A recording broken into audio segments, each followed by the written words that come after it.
At a family gathering, my wife's sister slapped me across the face in front of my own children. She yelled that I was not even a real father, that I just adopted them. I touched my stinging cheek, looked at the silent faces of the people I had given my life to, and smiled. I told her that since she brought it up, we should review the legal definitions of ownership. That night, I discovered a betrayal so deep it completely rewrote my 40 years of fatherhood. Before I continue this story, let me know where you are watching from in the comments below. Hit like and subscribe if you have ever had to stand up to family who underestimated your worth. My name is Gerald. I am 68 years old, a retired structural engineer, and a man who learned the hard way that blood does not make a family and signatures do not guarantee loyalty. The smoke from the grill carried the scent of hickory and roasted meat across my sprawling backyard in the Atlanta suburbs. 50 guests filled the manicured lawn, laughing and enjoying the bright Memorial Day afternoon. I stood by the smoker, turning the meat, feeling a rare and fragile moment of peace since my beloved wife Patricia passed away 3 years ago. I spent 40 years calculating load-bearing walls and stress points for commercial skyscrapers. I knew how to build structures meant to withstand storms. I foolishly believed my family was one of those unbreakable structures. That illusion shattered the second Brenda marched through the side gate. Brenda was Patricia's younger sister. She was explicitly not invited to this gathering. She marched straight across the grass, her heels sinking into the turf. Her eyes locked on me with a furious, unhinged intensity. The cheerful chatter around the patio died down instantly, replaced by a heavy, uncomfortable tension. She did not bother with greetings or pleasantries. She stopped mere inches from the hot grill and loudly demanded that I authorize the immediate sale of the coastal property Patricia and I bought 20 years ago. She aggressively claimed Patricia had always promised her a financial share of that land. I did not raise my voice. I calmly flipped a rack of ribs and told her no. I explained clearly that the property was secured in an irrevocable family trust and was not subject to her sudden financial whims. Brenda's face twisted with pure rage. She raised her hand and struck me across the left cheek with all her strength. The sharp crack of her palm against my skin echoed like a gunshot over the quiet hum of the jazz music playing from the outdoor speakers. 50 guests froze in absolute silence. The stinging pain blooming across my face was intense, but the sheer shock of experiencing a physical assault in my own home paralyzed the entire yard. The physical impact of the slap was entirely secondary to the devastating psychological betrayal that immediately followed. Brenda stepped back, her chest heaving with exertion, and pointed a trembling finger directly at my chest. She screamed at the top of her lungs that I had absolutely no right to dictate what happened to Patricia's family legacy. She shouted that I was nothing but an outsider, a man with zero biological claim to anything in this family, simply because I merely adopted Alicia and Devon. The vicious words hung in the humid Georgia air, toxic and heavy. I did not raise my hand to defend myself. I did not shout back at her unhinged accusations. I simply turned my head and looked directly at the 2 children I had raised, funded, and protected since they were infants in diapers. I fully expected immediate outrage. I expected my son and daughter to step forward, defend my honor, and order their aunt out of my house. Instead, I witnessed a silent cowardice betrayal that completely destroyed 40 years of dedicated fatherhood in 3 agonizing seconds. Devon, my 35-year-old son, the boy whose expensive college tuition I paid in cash, refused to even meet my eyes. He stared intensely at his designer leather loafers, his jaw clenched in a pathetic display of silent complicity. Right next to him, his white wife Megan rolled her eyes in blatant annoyance, behaving as if my public humiliation was merely an inconvenience to her relaxing afternoon.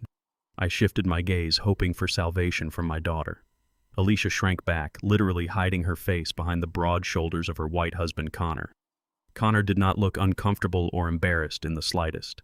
He took a slow, deliberate sip from his imported beer, the corner of his mouth lifting into a visible, highly arrogant smirk. Nobody moved a single muscle. Nobody spoke a single word of objection. Not a single person I had sacrificed my career and savings for stepped forward to defend my dignity. They let the massive insult stand.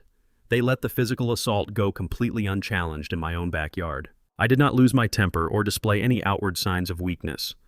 Decades of working as a senior engineer had taught me a vital lesson. Structural collapse happens when you apply blind, uncontrolled force, but absolute precision dismantles everything cleanly and effectively. I reached up and gently touched my burning cheek. The skin was hot, radiating a sharp pain, but my mind suddenly turned as cold and clear as winter ice. I looked at Brenda's triumphant, spiteful face, then at Connor's mocking smirk, and finally at the pathetic, calculating silence of my children. A profound and terrifying clarity washed over my entire being. I smiled. It was a warm, dangerously calm smile that deeply unsettled the crowd far more than any violent shouting ever could. I lowered my hand and looked directly into Brenda's wide eyes. I told her in a steady, carrying voice that since she was so incredibly eager to bring up the strict legalities of ownership and inheritance in front of everyone, it was the perfect time for us to thoroughly review the exact definitions of possession. I turned away from the smoking grill, wiping my hands on a clean towel. I did not ask Brenda to leave the premises. I did not dismiss the staring guests. I simply walked across the stone patio and stepped inside my house, letting the heavy glass door slide shut and lock behind me. The dead silence in the backyard remained unbroken. As I walked down the quiet hallway toward my private study, the disjointed pieces of a massive puzzle began to violently snap together in my calculating mind. Brenda had never cared about the coastal property. She actively hated the beach. Furthermore, she lacked the courage to confront me publicly without guaranteed backing. Connor's confident smirk, Devon's perfectly rehearsed silence, Alicia's convenient positioning away from the conflict. It was not a spontaneous emotional outburst. It was a highly calculated, perfectly coordinated distraction. They needed all eyes focused on the patio. They needed me completely occupied outside the house. I reached the solid oak door of my office, a terrible certainty gripping my chest. I reached for the brass handle, knowing the real war had just been secretly declared inside my own home. I stepped away from the glass door, leaving the chaotic hum of the backyard behind me. The heavy silence of my home immediately enveloped me, broken only by the steady rhythm of my own footsteps against the hardwood floor. I walked straight down the hallway toward my private study. I did not run. Panic is the enemy of structural integrity, and right now I needed my mind as solid as reinforced concrete. I reached the solid oak door, turned the brass knob, and stepped inside. The room smelled of old paper and leather exactly as I had left it this morning. My eyes bypassed the antique desk and went directly to the far wall. The built-in mahogany bookshelf, a custom piece I designed myself a decade ago, stood perfectly still. I approached the third shelf from the top, reached behind the leather-bound encyclopedias, and triggered the hidden release latch. The shelf swung outward smoothly on its concealed hinges. Behind it rested my heavy steel wall safe. My breath caught in my throat. The digital keypad was dark, but the heavy steel handle was slightly depressed. The door rested open by a fraction of an inch. I pulled it wide. The interior compartments were perfectly intact except for the center shelf. My primary financial ledger was gone. This was not a simple notebook. It was a comprehensive encrypted index containing the routing numbers, access protocols, and exact balances of every liquid asset tied to my estate. It detailed the emergency funds I had set aside for Anthony and Jasmine years ago, long before their greed eclipsed their gratitude. Someone had bypassed the biometric lock, bypassed the digital code, and walked out with the financial blueprint of my entire life. I stood before the empty safe, the stinging sensation on my cheek completely forgotten. Valerie's unhinged slap on the patio was not a random act of disrespect. It was a precise, calculated diversion to keep me outside. I turned away from the empty safe and moved directly to my desk. I woke up my desktop computer with a swift movement of the mouse. I did not waste time searching for physical clues or dusted fingerprints. I am an engineer.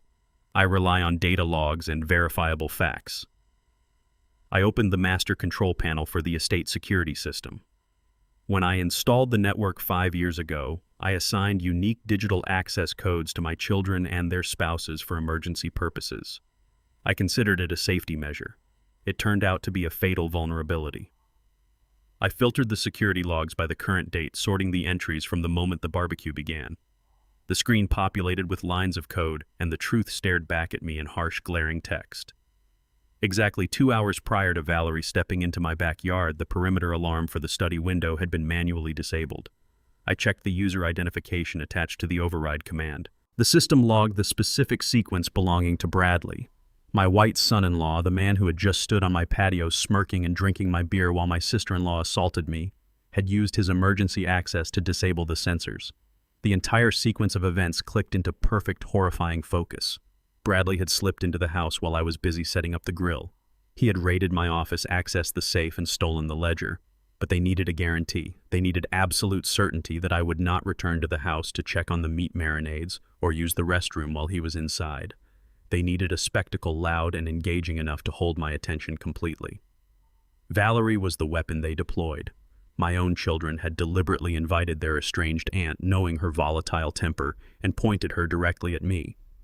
They used my public humiliation as a tactical shield to cover a massive internal theft.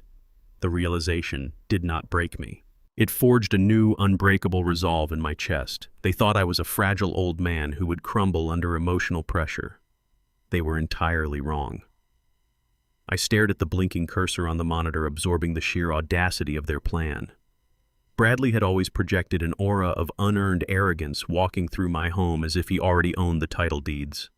Jasmine had clearly supplied him with the safe combination, a sequence she learned by hovering over my shoulder during tax season. They had mapped my defenses and found a weak point. I closed the security log interface. I reached into my pocket and pulled out my mobile phone. I dialed the direct private line of Mr. Gallagher, my senior wealth manager.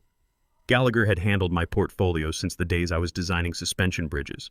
He answered on the second ring, his tone sharp and alert, sensing the urgency of a weekend call. I told him we had a critical breach. My voice was completely devoid of any panic or hesitation. I instructed him to initiate a complete freeze on the secondary joint venture account and lock it down instantly. I had established that specific account 3 years ago with Anthony as a co-signer. It was meant to be a safety net, a robust emergency fund to support him if his entrepreneurial ventures ever failed. I had handed him the keys to financial stability out of blind parental trust. Now those keys were being used to rob me. There was a heavy, agonizing pause on the other end of the line. The silence stretched for a full 5 seconds. I could hear the rapid clicking of a keyboard before Gallagher finally spoke. He told me he was looking at the account ledger right now and that he was entirely too late. A cold weight dropped into my stomach. I commanded him to specify the situation. Gallagher explained, his voice tight with professional concern, that the account was fully drained yesterday morning. A massive wire transfer was authorized and executed. The balance was currently sitting at 0. The funds were routed out of the domestic system completely. I gripped the edge of my desk, the wood biting into my palm. Yesterday morning. They had initiated the theft a full 24 hours before the barbecue even started. The entire gathering today, the smiles, the casual conversations, the brutal slap on the patio, all of it was a grotesque theater. They were already celebrating their successful heist right in front of my face. The betrayal was complete, absolute, and unforgivable. I did not scream into the phone. I thanked Gallagher, instructed him to await my further instructions, and ended the call. My adopted children had declared an all-out financial war. I stood up, straightened my shirt collar, and prepared to deliver my immediate counterattack. I did not wait for daylight. I drove through the silent, meticulously landscaped streets of the gated community where Anthony and Megan lived. I had paid the down payment on their 5-bedroom modern colonial house as a wedding gift. I engineered the foundation of their comfortable life, and they used that exact foundation to stage a robbery against me. I parked my car 2 houses down, remaining entirely hidden in the shadows of the large oak trees. I walked quickly to their front porch. I bypassed the ornate doorbell. I pulled out the emergency key they had given me years ago, back when we actively maintained the illusion of a loyal, functioning family. The heavy, solid mahogany door swung open with a quiet click. I stepped into the grand foyer. The house smelled of expensive cedar and raw, unfiltered panic. I walked silently toward the sunken living room. Anthony was tearing clothes from a laundry basket and aggressively shoving them into a large leather duffel bag on the floor. His movements were jerky, uncoordinated, driven by pure adrenaline. On the pristine, white sectional sofa, his wife Megan sat cross-legged, glaring intently at a silver tablet. Her finger swiped frantically across the bright screen, reviewing banking transactions. She wore a silk robe, entirely oblivious to the absolute devastation her husband had just orchestrated in my home. Neither of them heard my footsteps approaching. I stood in the wide archway, observing the chaotic scene before me. They looked exactly like 2 cornered thieves desperately preparing to flee a crime scene. The joint venture account was supposed to be a fail-safe, a highly secure financial reservoir to protect Anthony if his independent startup ventures ever collapsed. Instead, he had treated it as his personal, unregulated ATM. I did not clear my throat or announce my presence with a greeting. I simply stepped down into the living room and stated that packing a single duffel bag would not be sufficient preparation for a federal prison sentence. Anthony spun around immediately, dropping a handful of expensive dress shirts. The color vanished completely from his face, leaving him pale and terrified. Megan gasped loudly and nearly dropped her tablet, pulling her silk robe tighter around her shoulders as she scrambled backward on the cushions. The pure shock in their wide eyes confirmed everything Mr. Gallagher had told me over the phone. The missing money was not a clerical mistake or a banking error. It was a calculated, desperate extraction. Anthony recovered his voice first. He forced a rigid, thoroughly unconvincing smile and stepped away from the half-packed duffel bag. He smoothed the front of his designer shirt, attempting to project the image of a confident, in-control entrepreneur handling a minor misunderstanding. He told me to calm down, insisting there was a perfectly logical and highly profitable explanation for the sudden transfer. He claimed he had stumbled upon a lucrative, incredibly time-sensitive commercial real estate deal in the expanding downtown district. He said the sellers demanded immediate liquid capital to secure the exclusive contract before competitors could intervene. He looked me directly in the eyes and stated he moved the $200,000 to finalize the purchase on my behalf. He claimed he wanted to surprise me with the massive return on investment. He wanted to definitively prove he could negotiate a major corporate acquisition without holding my hand. He stated he did it all to make me immensely proud of his business acumen. I let the heavy silence stretch. I let his fabricated story hang in the cold air, sounding entirely ridiculous. I observed his rapid blinking, the slight nervous tremor in his jaw, the desperate need for me to simply nod and accept his blatant deceit. 30 years ago, I might have believed his excuses. I would have covered the financial loss and praised his misguided initiative. I no longer operated on blind parental faith.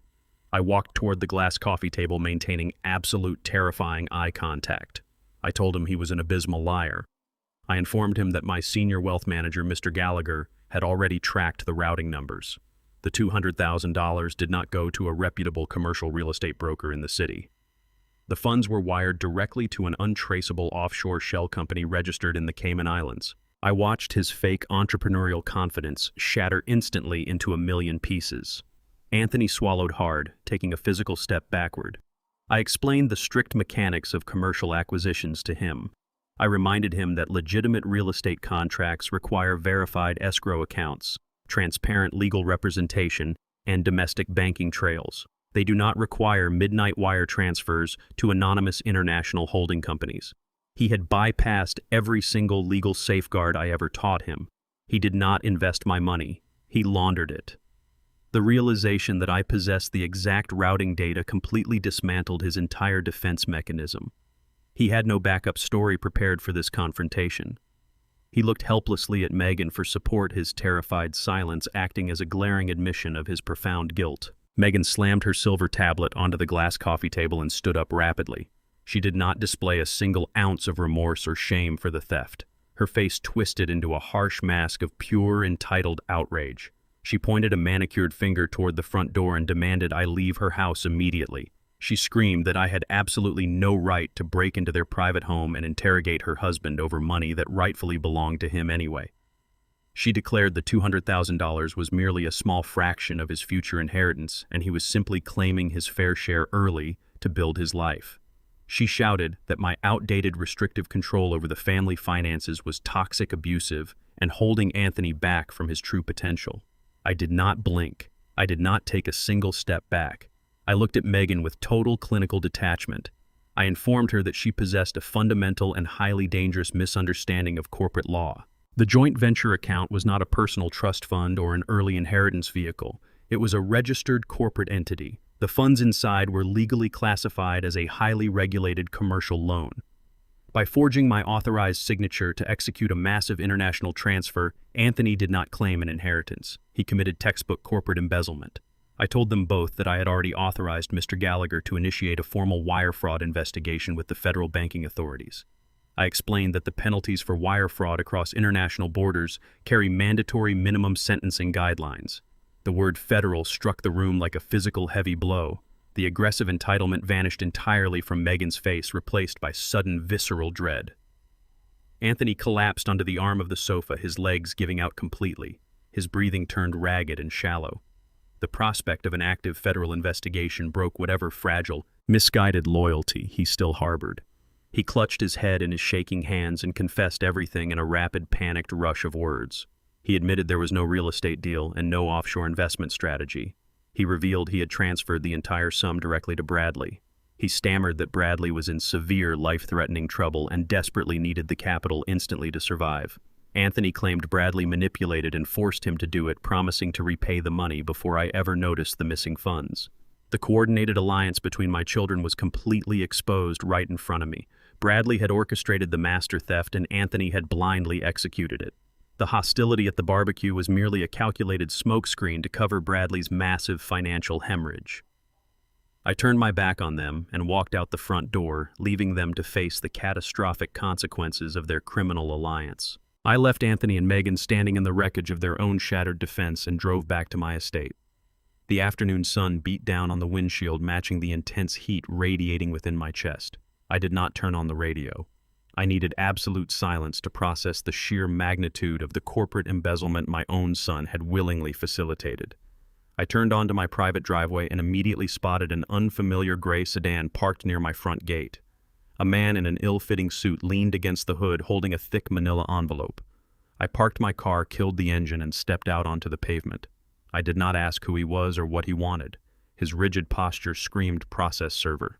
He approached me with rehearsed, professional detachment, confirmed my identity, pressed the heavy envelope firmly into my hands, and walked away without uttering a single additional word.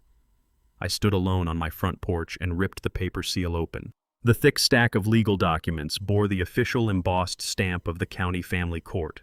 I bypassed the standard introductory jargon and scanned directly to the petitioner line. Valerie's full name jumped off the crisp white page, followed immediately by a motion that made my blood run entirely cold. She had filed a formal legal petition to retroactively void the adoption of Anthony and Jasmine. She was actively attacking the very foundation of my entire family structure. I unlocked my front door, walked straight into my house, and spread the documents out flat across the kitchen island. The petition was not a mere emotional grievance stemming from the barbecue incident. It was a highly detailed, aggressively structured legal assault filed days prior. Valerie claimed she possessed new undiscovered evidence completely invalidating the adoption papers signed 30 years ago. I felt the sharp memory of her physical slap return. But this new blow was designed to be permanent and fatal. She wanted to erase my fatherhood with a single judicial signature. I read the specific allegations outlining Valerie's fabricated narrative. The legal brief boldly claimed my late wife Yvonne had subjected Valerie to extreme psychological coercion 30 years ago. The document stated Valerie was in a highly vulnerable financial state at the time, and Yvonne ruthlessly exploited that severe weakness to force the surrender of her parental rights. It was a masterful, disgusting rewriting of our shared history. Yvonne had actually rescued those children from squalor and utter neglect, providing them with a stable, loving home, while Valerie disappeared completely into a life of reckless irresponsibility. Yet the lawsuit painted my late wife as a predator, and Valerie as a tragic victim seeking belated justice. I flipped rapidly to the final pages to locate the actual objective. Legal filings driven by pure emotion always contain a concrete financial motive buried in the conclusion. I found it in the specific demands section. Valerie was not simply asking for legal recognition as the biological mother. She was explicitly demanding the immediate transfer of Yvonne's residual estate, claiming she was the rightful defrauded heir to the coastal properties Yvonne and I built together. She demanded an emergency injunction to strip my managerial control over all real estate assets. The sheer scale of the coordinated betrayal crystallized in my mind with terrifying precision. I connected the separate, seemingly isolated attacks into a single unified strategy. Bradley had drained the emergency joint account to secure all available liquid cash. Simultaneously, Valerie launched a massive legal strike to freeze and capture the physical real estate.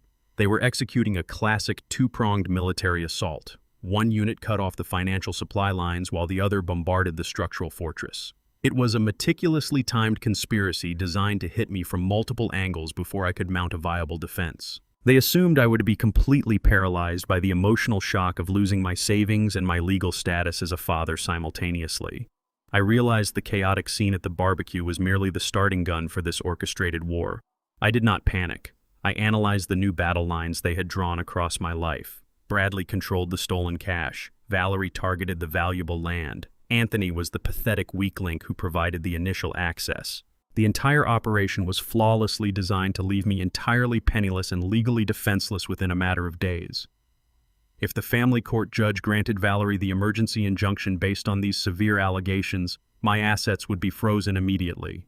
I would have no money to hire a competent defense attorney to fight the wire fraud and no access to my properties to leverage capital. They intended to bleed me dry and cast me out into the street, using my own wealth against me. I stood in my kitchen and reviewed the players on the board. I knew exactly where Bradley, Anthony, and Valerie stood. However, there was a glaring, dangerous gap in the intelligence. Jasmine was the missing variable in this intricate equation. My adopted daughter had remained perfectly silent during the confrontation on the patio. She had physically hidden behind Bradley while her biological aunt struck me. I needed to know exactly how much she knew about the impending destruction of my life. I needed to determine if Jasmine was simply a naive, manipulated victim of a dominant criminal husband, or if she was a willing, active participant in the conspiracy to ruin me. I could not afford to make any assumptions based on paternal sentiment. Blind affection had already cost me $200,000. I grabbed my car keys from the granite counter and walked back out the front door. I ignored the fatigue settling deep into my bones. I drove across the city toward the affluent gated neighborhood where Jasmine and Bradley resided. The evening traffic was heavy, giving me ample time to construct my approach. I could not barge into her home making aggressive accusations. If she was innocent, I would destroy our relationship permanently. If she was guilty, confronting her directly would only tip my hand and allow her to warn the others that I was actively hunting them down. I needed to extract the truth, using surgical precision. I pulled up to the curb outside her immaculate, two-story brick home. The porch lights were glowing warmly against the twilight. I turned off the engine and sat in the quiet cabin of my car for a brief moment. I was about to walk into the belly of the beast to test the loyalty of the daughter I had loved for 30 years. I stepped out of the vehicle and walked deliberately up the paved walkway, preparing myself for whatever deception waited behind her heavy wooden door. I parked my car on this pristine cobblestone driveway of my daughter's residence. The exterior of the house projected domestic tranquility, a perfect illusion maintained by neatly trimmed hedges and soft outdoor lighting. I walked up to the front door and rang the bell, bracing myself for the performance I was about to endure. Jasmine opened the door within seconds. She immediately threw her arms around my neck in a tight, desperate hug. She squeezed her eyes shut, producing a flawless expression of deep, manufactured concern.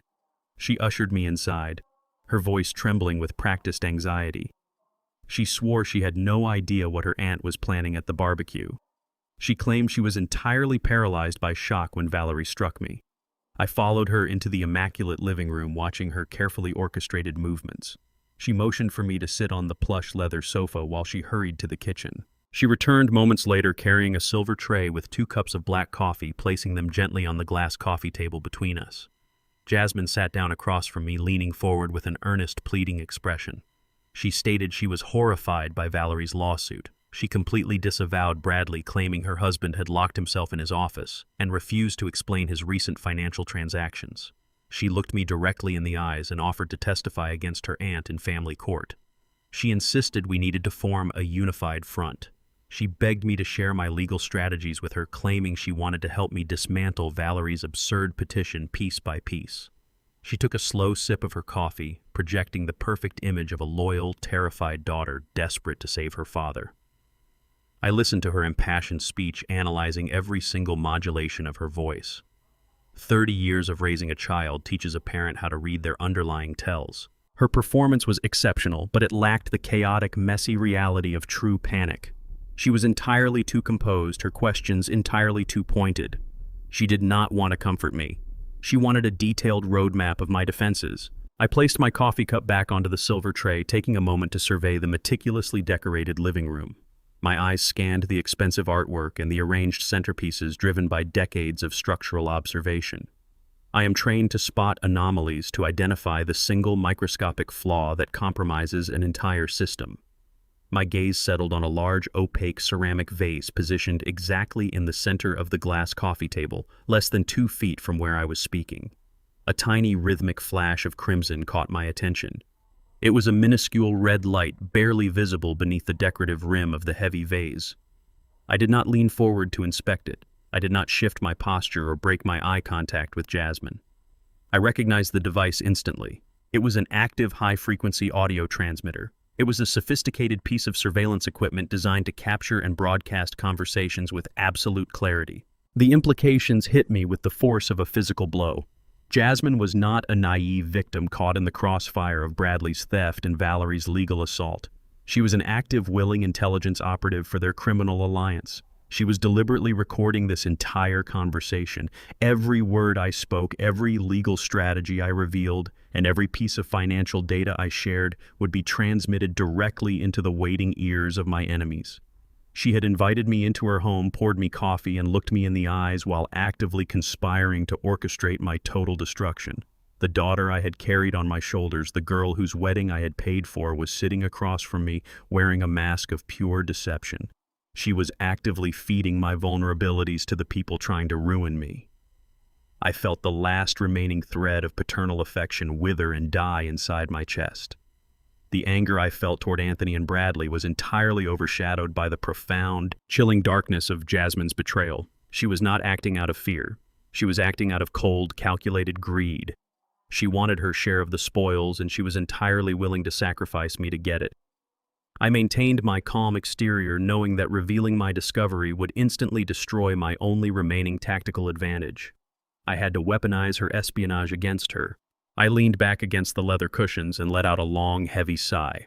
I manufactured a look of deep, crushing exhaustion, playing the exact role she needed me to play.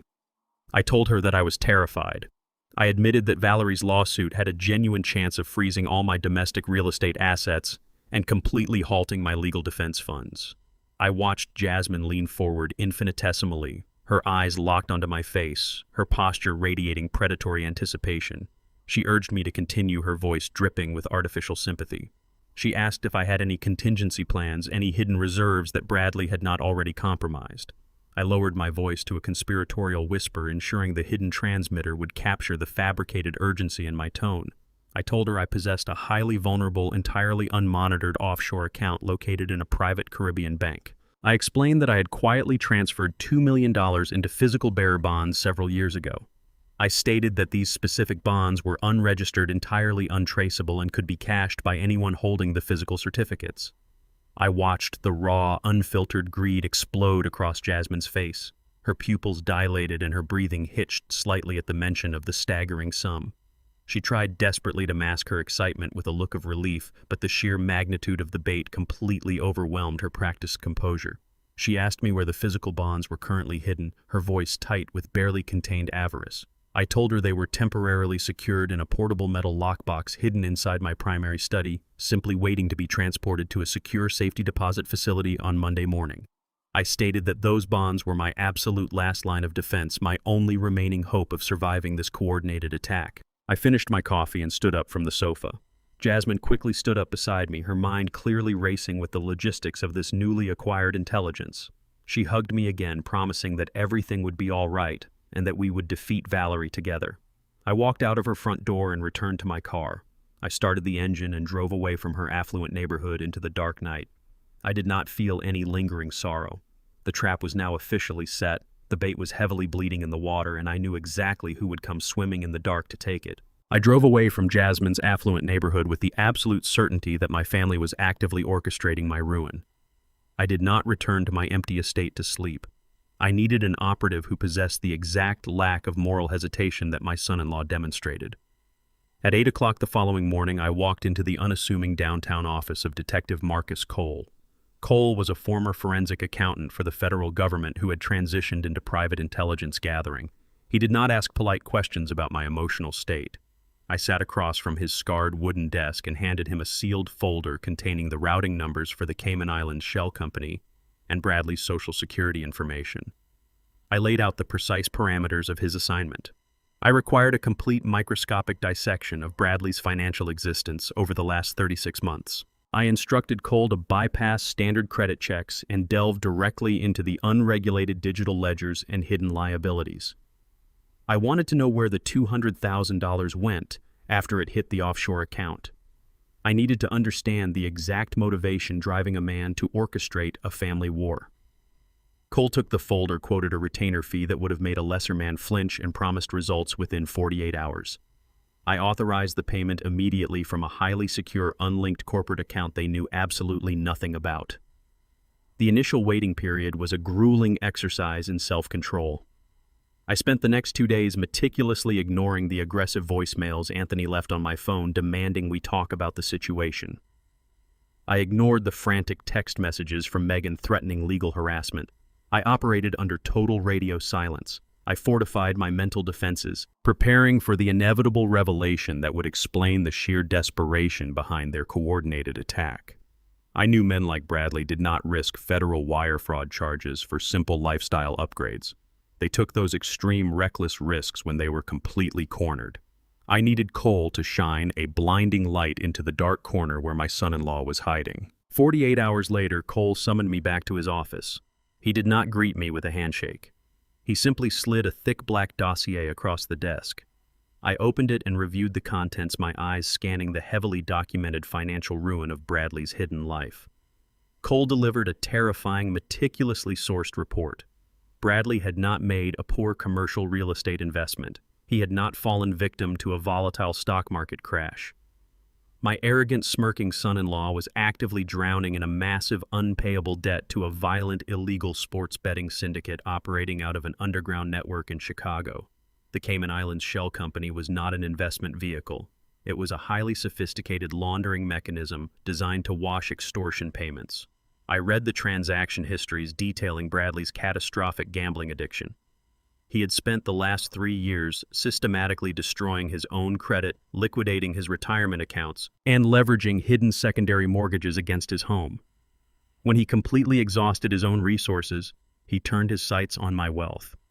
The $200,000 he manipulated Anthony into stealing was not even applied to the principal of his massive debt.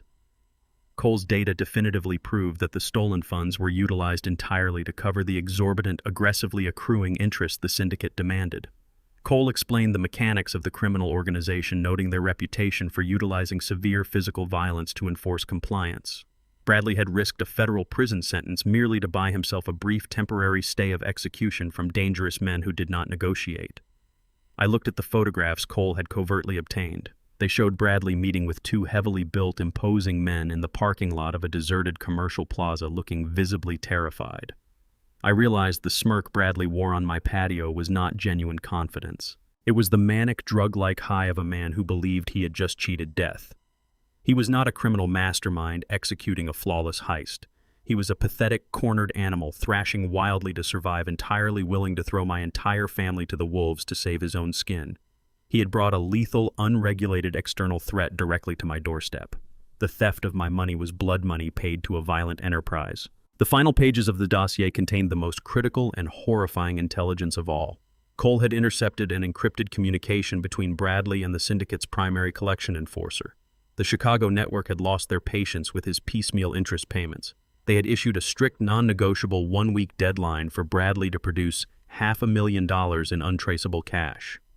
If he failed to deliver the total sum, the implicit threat of extreme physical violence would become an immediate reality.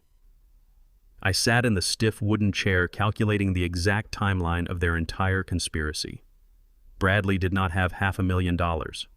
He possessed 0 viable assets to liquidate. His only remaining financial lifeline was my estate.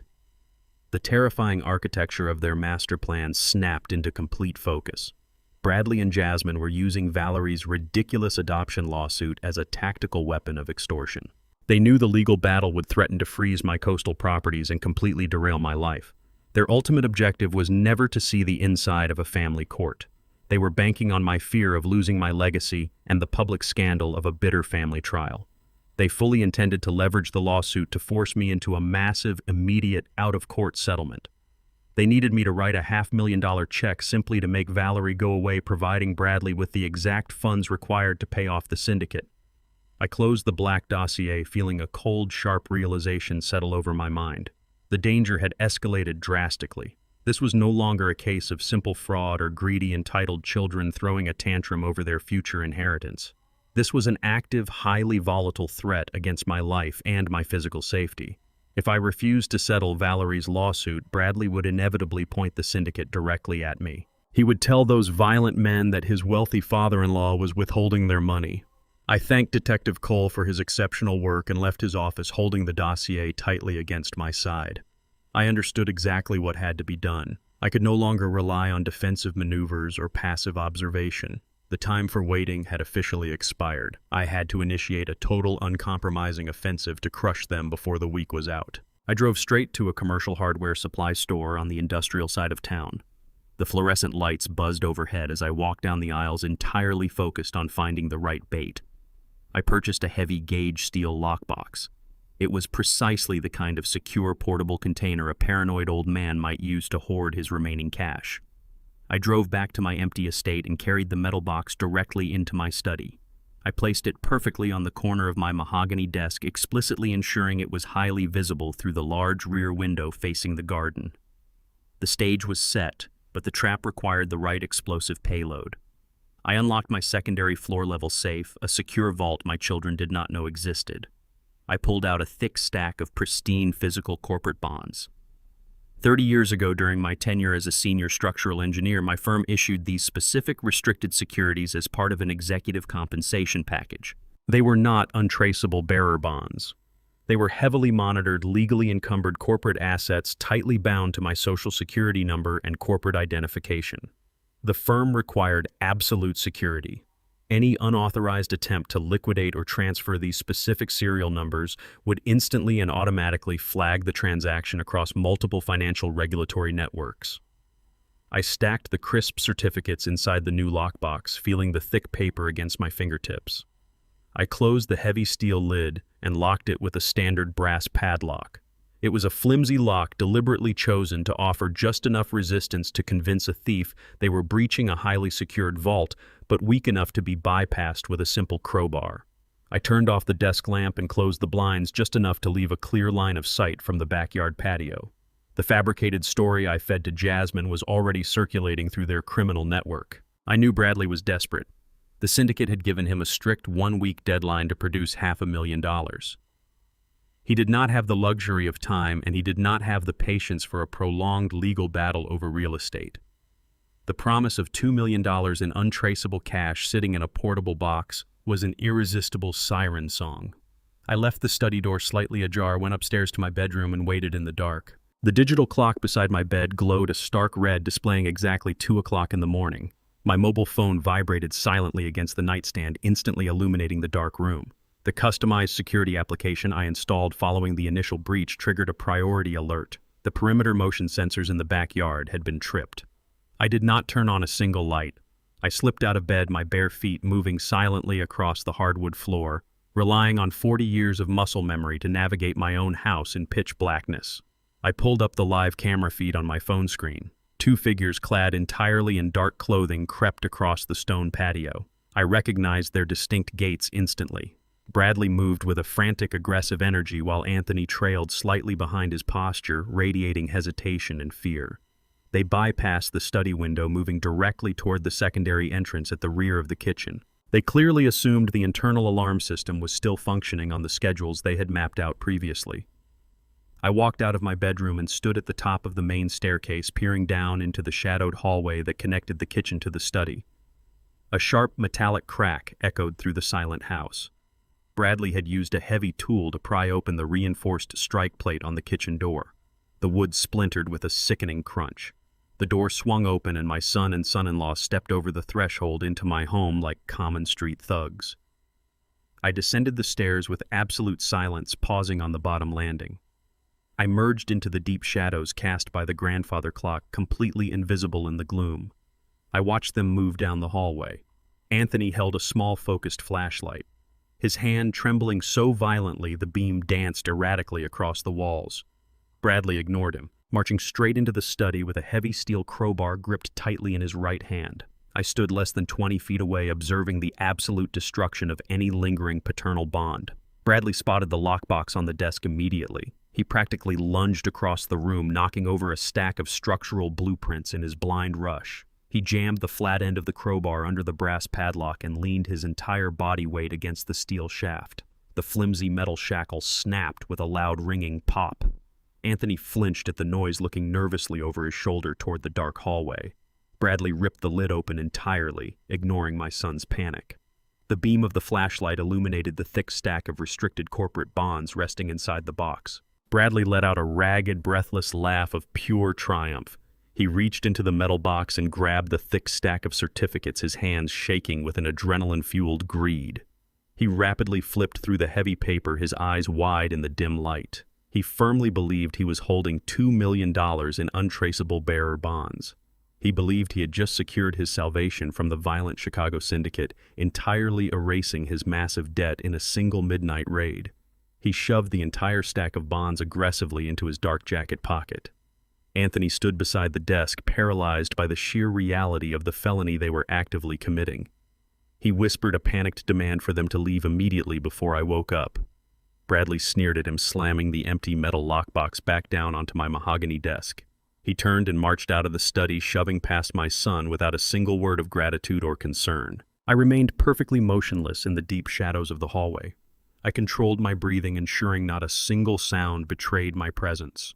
I watched my son and son-in-law hurry back through the splintered kitchen door and disappear into the humid Georgia night. I did not reach for my phone to call the police. I did not trigger the panic alarm to flood the estate with blinding security lights and screaming sirens. Catching them red-handed in my house would only result in a standard burglary charge. Bradley's expensive defense attorneys would twist the narrative, claiming a family dispute or a simple misunderstanding over shared assets. I needed a far more devastating and inescapable consequence. I walked into the kitchen and locked the shattered door as best I could. I turned on the overhead light and swept up the splintered wood from the floor. The trap had functioned with absolute perfection. Bradley was now in possession of highly restricted, heavily monitored corporate securities. The moment he walked into any financial institution or approached any underground broker to liquidate those specific certificates, the trap would violently snap shut. The serial numbers printed on those bonds were hard-coded into the federal banking registry. Attempting to transfer cash or leverage those specific assets would automatically trigger an immediate unblockable alert to the Federal Bureau of Investigation and the Securities and Exchange Commission. The system would flag the transaction as grand larceny and wire fraud across federal networks. Bradley believed he had stolen his ultimate freedom. In reality, he had just willingly pocketed his own inescapable prison sentence. I walked back up the stairs, feeling a profound, unyielding sense of absolute certainty. The emotional ties were severed. The battlefield was entirely mine. Valerie paced the length of her cramped apartment, frantically reviewing the documents her cut-rate lawyer had just delivered. The adoption annulment lawsuit was officially filed, but the harsh legal reality was a crushing disappointment. The family court docket was severely backlogged. Establishing biological precedents and dismantling a 30-year-old legally binding contract would require multiple hearings, endless depositions, and months of bureaucratic delays. Valerie did not have months. She was drowning in her own hidden tax liabilities and facing immediate financial ruin. She needed massive liquid capital instantly to survive the week and maintain her offensive strike against my estate. She knew Bradley had successfully breached my study the previous night. Anthony had foolishly bragged to Megan, who immediately leaked the triumph to the rest of the alliance. They all believed Bradley was currently holding $2 million in untraceable bearer bonds. Valerie demanded her percentage of that stolen wealth immediately to fund her ongoing legal battles and secure her ultimate cut of my coastal properties. However, Bradley was suddenly completely unreachable. He was entirely consumed by the terrifying reality of the restricted corporate bonds he possessed. He could not liquidate them without triggering a federal alert, leaving him completely paralyzed and the syndicate's deadline rapidly approaching. Valerie recognized the sudden dangerous halt in their momentum. If the stolen cash was temporarily inaccessible, she needed an alternative method to rip the assets directly from my hands before I could mount a defense. The slow, methodical wheels of the judicial system were no longer a viable option. She required a devastating shortcut that bypassed standard legal scrutiny entirely. She shifted her strategy from attacking my past to destroying my present.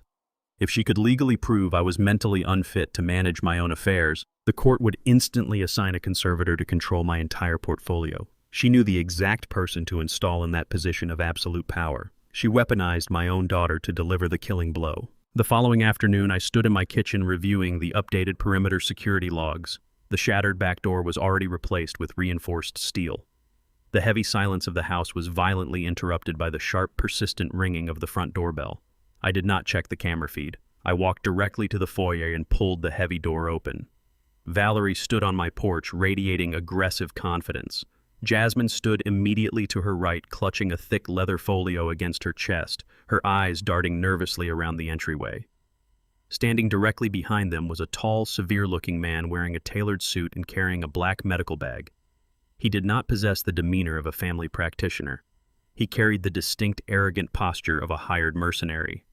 Valerie pushed past me without waiting for an invitation, marching into the center of my living room as if she already held the deed to the property. She dramatically gestured toward the newly installed deadbolts and the upgraded keypad on the front door. She loudly declared that my behavior had become entirely unhinged. She claimed my profound grief over Yvonne's death had finally mutated into a severe, dangerous dementia.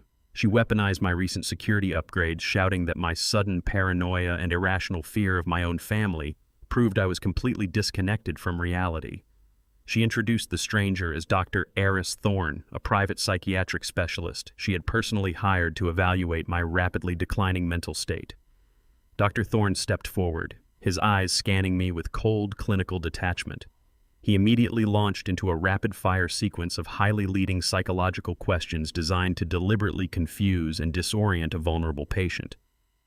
He asked if I was experiencing auditory hallucinations. He asked why I felt the pressing need to barricade myself inside my own home against the people who loved me.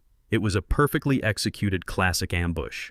They intended to overwhelm my senses, provoke an angry defensive reaction, and immediately document that perfectly justified anger as undeniable proof of severe emotional instability. Valerie stood in the background, a victorious smirk stretching across her face. She was absolutely convinced she had trapped me in an unwinnable scenario. If I refused the forced evaluation, I appeared dangerously uncooperative and hostile.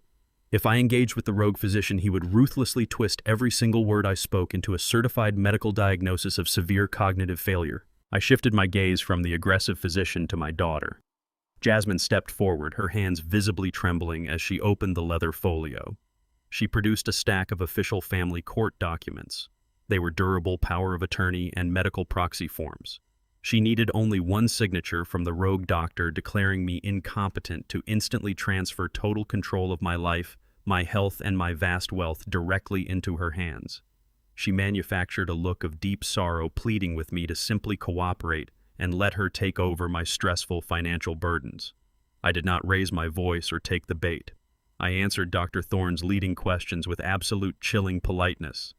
I completely ignored the blatant disrespect and maintained a flawless facade of a polite, slightly confused host. I calmly informed them that I needed to retrieve my reading glasses from my study before I could properly review any legal documents. I turned my back on the ambush and walked down the hallway at a steady, unhurried pace. I stepped into my private office and firmly closed the heavy, solid oak door. I engaged the internal deadbolt with a loud, definitive click. I did not search for my glasses. I walked directly to my desk and activated the high-definition audio recording system I had wired into the hallway the previous night. The thick wood of the door muffled the sounds from the living room, but the sensitive microphone array captured their immediate reaction with crystal clarity. The manufactured facade of medical concern shattered the second they believed they were out of earshot. I stood in the quiet study and listened to their panicked voices filtering through the digital monitors. Valerie furiously demanded to know why Jasmine had not forced me to sign the proxy immediately. Jasmine's voice rose in a hysterical whisper, complaining that Bradley was not answering his phone and they desperately needed my primary accounts unfrozen to pay his impending syndicate deadline. Dr. Thorne interrupted them both sharply, demanding his promised $10,000 cash payment for risking his medical license to file a fraudulent competency report. They openly debated the exact mechanics of their extortion plan, discussing how quickly they could liquidate my stock portfolio once the judge stamped the proxy forms. They laid out the entire criminal conspiracy in explicit detail while standing in the center of my own home.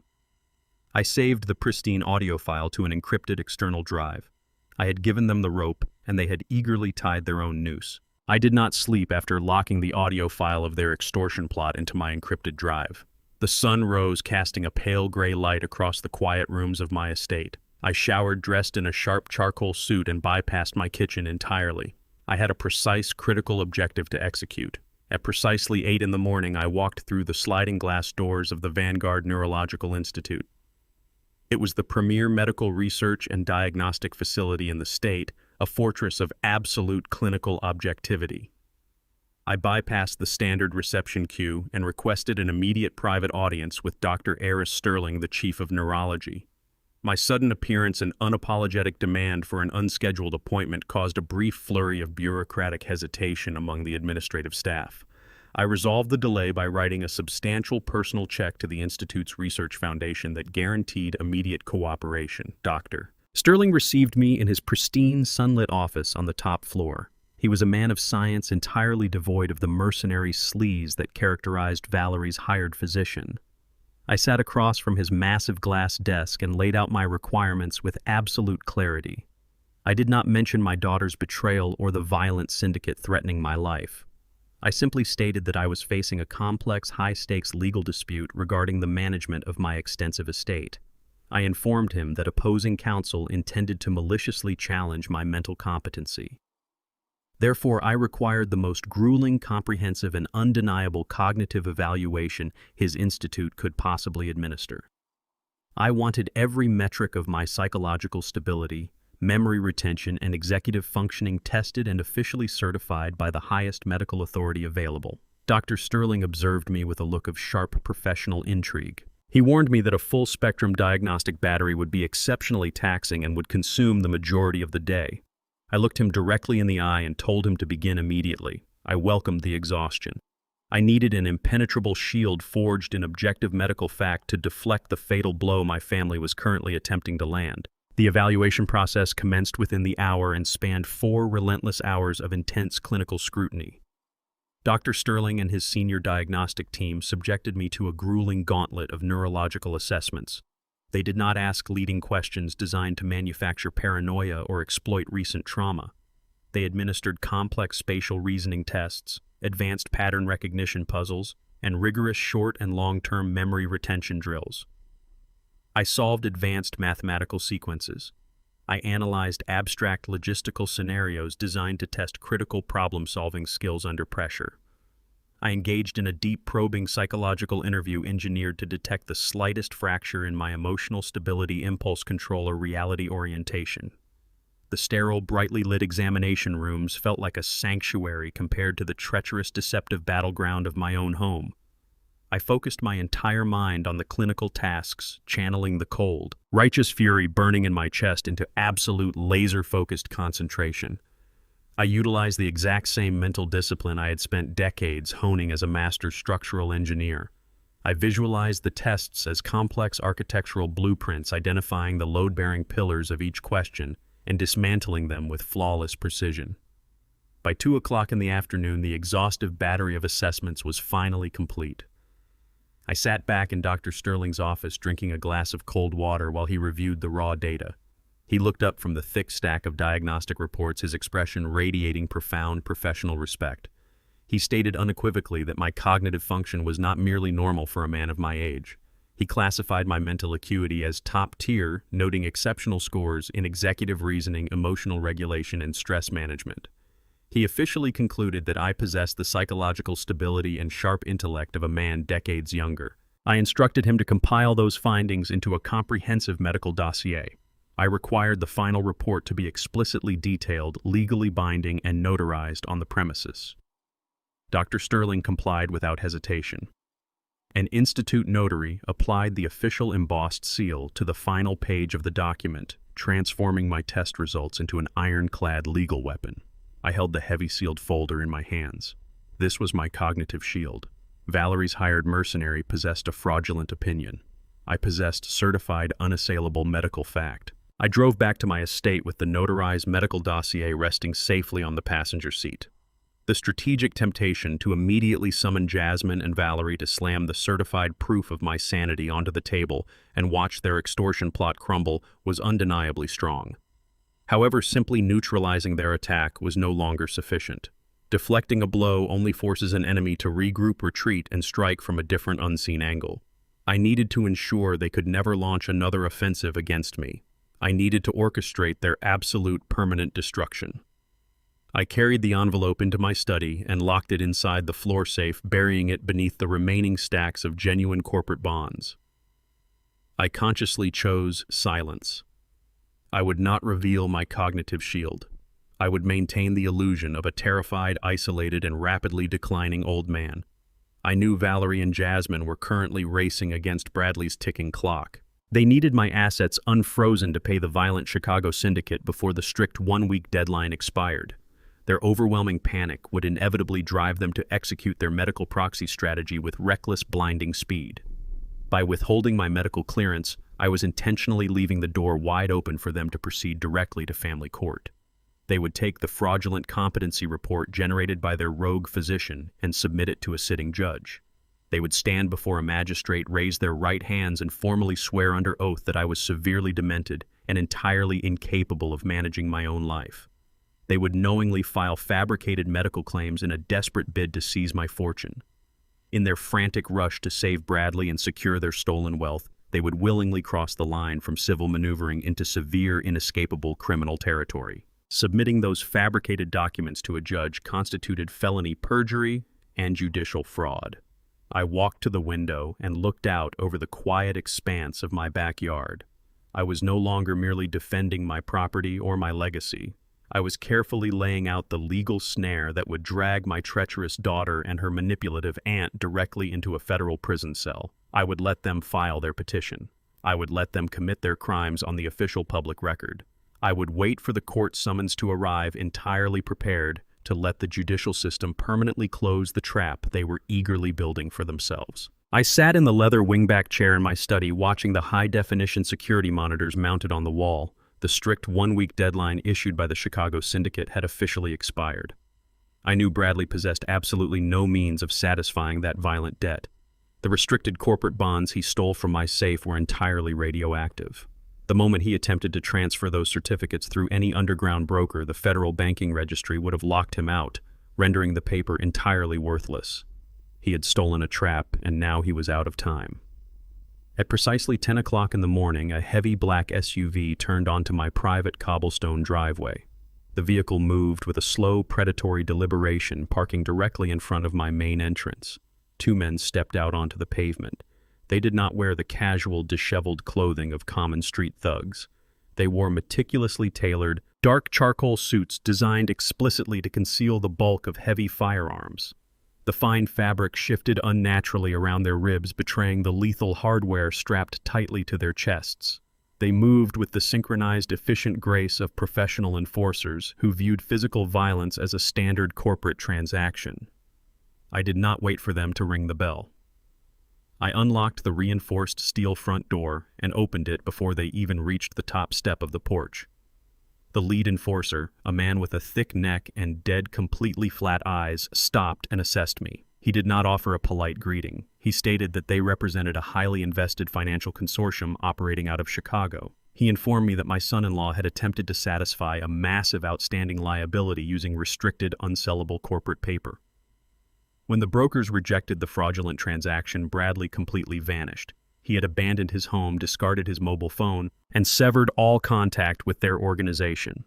The enforcer stepped closer, his heavy shoes scraping loudly against the stone porch. He stated that Bradley's sudden disappearance was entirely unacceptable, and they had come directly to the source of his perceived wealth to balance the ledger permanently. The two men pushed past me, stepping over the threshold and invading the sanctity of my foyer without waiting for an invitation. I closed the heavy front door behind them, sealing us inside. The second enforcer, slightly taller and radiating a nervous, aggressive energy, immediately began pacing the perimeter of my living room. He silently calculated the value of the artwork, the expensive antique furniture, and the sheer square footage of the estate. The lead enforcer positioned himself directly in front of me, utilizing his formidable physical mass to crowd my personal space. He explicitly stated the terms of their visit.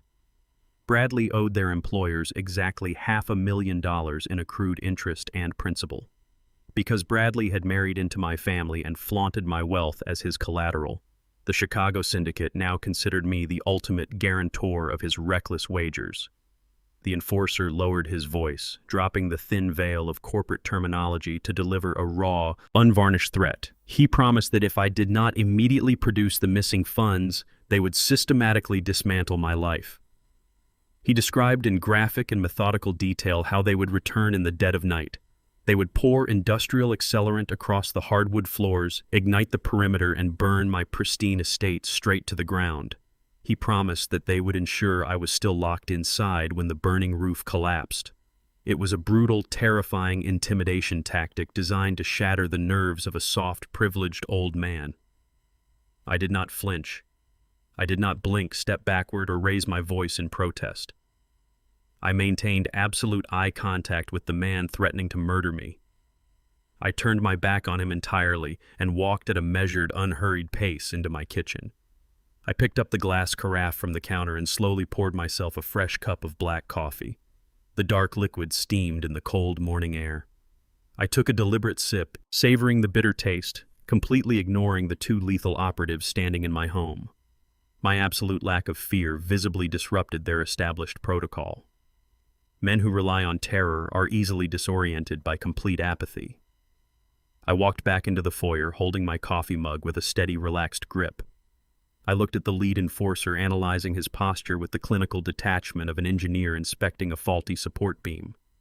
I observed the steady rhythm of his breathing, recognizing that his capacity for violence was entirely dependent on my willingness to submit as a victim. I set my coffee mug down on the polished console table near the entryway. I reached into the interior pocket of my suit jacket and produced a thick manila folder. I held it out, suspended in the space between us. The lead enforcer stared at the brown paper, his aggressive posturing faltering slightly in the face of my calculated redirection. I informed him that I had absolutely no intention of paying a single dime toward Bradley's pathetic gambling debts. However, I stated that I found his organization's lack of basic intelligence gathering entirely unprofessional. I explained that Bradley had not simply made a desperate mistake. He had broken into my home in the middle of the night and stolen highly restricted corporate securities. I explicitly detailed the mechanical trap surrounding those specific certificates. I told the enforcers that if their Chicago bosses had actually attempted to cash that stolen paper, it would have instantly triggered an automatic, unblockable alert to the Federal Bureau of Investigation. Bradley had not just failed to pay his debt, he had actively attempted to hand a radioactive federal trap directly to an illegal betting syndicate. I watched the stark realization hit the lead enforcer's eyes. The anger shifted abruptly from me to the sheer staggering magnitude of Bradley's betrayal. I tapped the manila folder. I informed him that when I purchased the heavy metal lockbox my son-in-law so eagerly stole, I took the precaution of securing a military-grade microtransmitter beneath the interior lining. I did not need to hunt Bradley down. I was actively tracking his precise movements in real time. I pushed the folder firmly against the enforcer's chest. Inside, he would find the digital access credentials to the live GPS tracking interface currently pinpointing Bradley's exact location, hiding in a cheap rundown motel on the state border. I told the men they could take the coordinates and handle their delinquent client according to their own internal corporate policies. The lead enforcer grabbed the folder, his jaw clenching with lethal intent. He did not utter another threat. He signaled his partner, and they turned on their heels, marching out of my house with a singular, violent purpose. I locked the door behind them, picked up my coffee, and smiled. Bradley had brought wolves to my door, so I simply pointed them toward the scent of bleeding meat. The external threat was no longer my problem. It was the ultimate instrument of my vengeance. The heavy black SUV disappeared down the winding road, taking the immediate threat of physical violence with it. I stood in my foyer, listening to the profound silence of my estate. The syndicate was no longer my problem. They were the blunt instrument of my vengeance, currently speeding toward a rundown motel to collect their due from a terrified Bradley. However, neutralizing the physical threat was only half the battle. The structural vulnerability still existed. As long as my name remained attached to my vast portfolio, Valerie, Jasmine, and Anthony would continue to circle like vultures, searching for a new angle of attack. I needed to remove the carcass from the desert entirely. I walked to my study, picked up my encrypted phone, and dialed the direct line for attorney Arthur Hayes. Hayes was not a family lawyer or a polite mediator. He was a ruthless, brilliant architect of corporate fortresses, a man who specialized in making massive wealth entirely invisible to hostile entities. I requested an immediate emergency meeting. I arrived at his downtown high-rise office within the hour. I bypassed the receptionist and walked straight into his corner suite overlooking the city skyline. I did not sit down. I stood before his expansive glass desk and stated my objective with absolute chilling clarity. The time for passive observation and defensive maneuvering was officially over. I was initiating a total uncompromising financial blackout. I instructed Hayes to sever every single thread connecting me to my own empire. I wanted to execute a maneuver so legally devastating and structurally complex that no family court judge, rogue physician, or treacherous relative could ever pierce its armor. Hayes leaned back in his leather chair, a sharp, predatory smile spreading across his face. He recognized the tone of a man who had completely severed his emotional ties. He pulled a fresh legal pad from his drawer and uncapped his pen, ready to draft the blueprints for my family's ultimate destruction. I was about to weaponize the law with the exact same ruthlessness they had shown me. Hayes and I spent the next 6 hours locked inside his soundproof conference room, systematically dismantling the visible structure of my entire life. I laid out the full inventory of my accumulated wealth. The sum total of my life's work amounted to a meticulously managed $12 million portfolio. It consisted of the sprawling coastal properties Valerie coveted, the high-yield commercial holding companies, and millions in diversified liquid mutual funds. I instructed Hayes to funnel every single cent of that wealth directly into an irrevocable blind trust. The legal parameters we established were absolutely draconian. By utilizing an irrevocable structure, I was willingly surrendering my direct ownership and managerial control over the assets. The trust would be governed by a designated independent corporate trustee, a faceless financial institution bound by strict fiduciary duties to manage the wealth according to my pre-established directives. I sat at the mahogany conference table and signed document after document, methodically erasing my name from the world. I transferred the deeds to the coastal estates. I signed over the controlling shares of my holding companies. I redirected the massive flow of dividends from my personal accounts straight into the impenetrable vault of the blind trust. I watched my signature ink dry on the heavy legal paper, feeling an immense liberating weight lift from my shoulders. With every stroke of the pen, I was systematically depriving my enemies of their ammunition. They were fighting a war over a kingdom that essentially no longer existed. The beauty of the irrevocable blind trust lay in its absolute legal finality. Because I technically no longer owned the assets, they could not be seized in a civil lawsuit, they could not be frozen by a family court injunction, and they certainly could not be managed by a fraudulent medical conservator. If Valerie successfully petitioned the court with her rogue physician's forged competency report, she would win control over a ghost. She would be granted legal dominion over an empty shell. Hayes processed the massive transfers with ruthless efficiency, utilizing expedited corporate channels to ensure the blackout was active and legally binding before the close of the business day. I was watching the evaporation of my own empire, executing a scorched earth strategy to ensure the invading army would find nothing but ash and dust when they finally breached the gates. The final stroke of our financial operation was both a necessary legal precaution and a deeply satisfying act of psychological warfare. I instructed Hayes to target my primary visible checking account, the central hub where my pension deposited and where Anthony previously had joint access. We drained it completely, funneling the substantial balance directly into the new, inaccessible trust. I explicitly ordered Hayes to leave exactly $100 in the account. That single, crisp $100 bill was the entire sum of my liquid accessible wealth on paper. It was a perfectly calculated insult. It was the exact amount of money required to keep the account active and avoid automatic closure by the bank, ensuring that when my treacherous family inevitably forced their way into my finances, they would see the pathetic balance with absolute clarity. The impenetrable nature of the trust meant that Valerie Bradley Jasmine and Anthony were now legally and permanently locked out of everything I had built over 40 years of grueling labor. They had conspired, lied, and risked federal prison sentences for the promise of millions. They had subjected me to emotional terrorism and physical threats to secure their unearned inheritances. I had just effortlessly vaporized their entire motivation. On paper, I was now practically a penniless old man. If Jasmine presented her fraudulent medical proxy to a teller, she would gain access to exactly $100.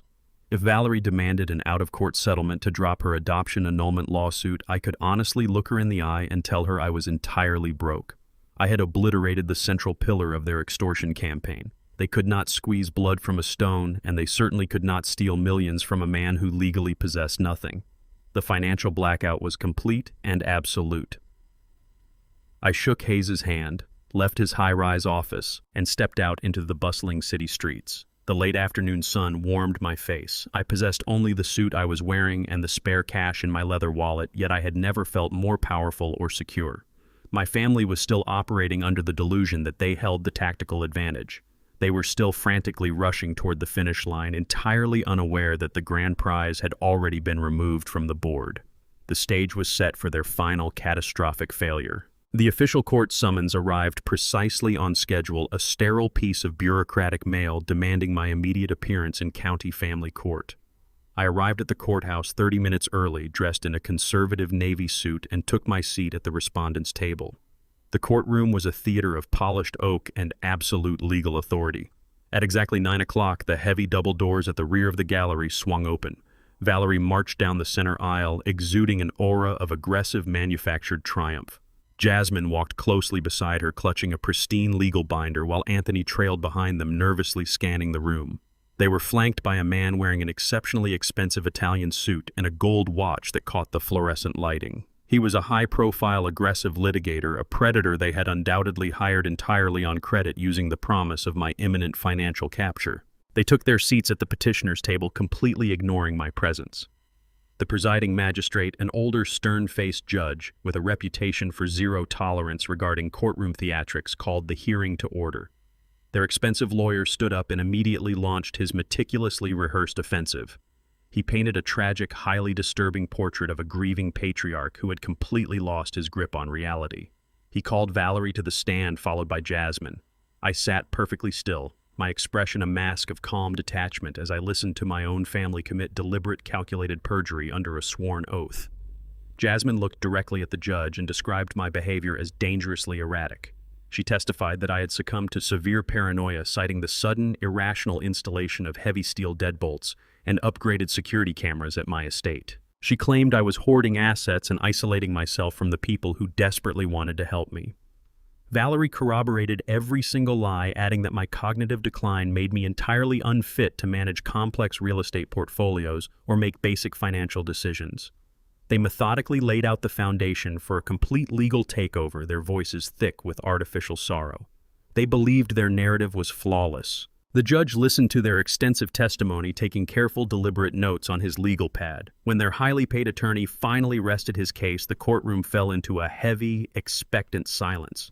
The magistrate turned his stern gaze toward my table, asking if I had secured legal counsel or if I intended to present a defense against these severe medical allegations. I stood up smoothly, adjusting the lapels of my suit jacket. I informed the court that I was representing myself, as the truth required absolutely no legal interpretation. I picked up a thick sealed manila envelope from my table and walked directly to the judge's bench. I formally submitted Exhibit A into the official court record. I announced that it was a comprehensive, notarized cognitive evaluation conducted a mere 48 hours ago by Dr. Eris Sterling, the chief of neurology at the Vanguard Neurological Institute. I watched the expensive litigator at the opposing table instantly stiffen, his confident posture fracturing as the name of the premier medical facility echoed through the quiet room. The judge broke the seal and opened the heavy medical dossier. He read the extensive multi-page report in complete, unbroken silence. For 5 agonizing minutes, the only sound in the courtroom was the crisp rustle of high-quality paper turning over. I observed my family from the corner of my eye. Valerie's smug smile began to slip, replaced by a tight, rigid apprehension.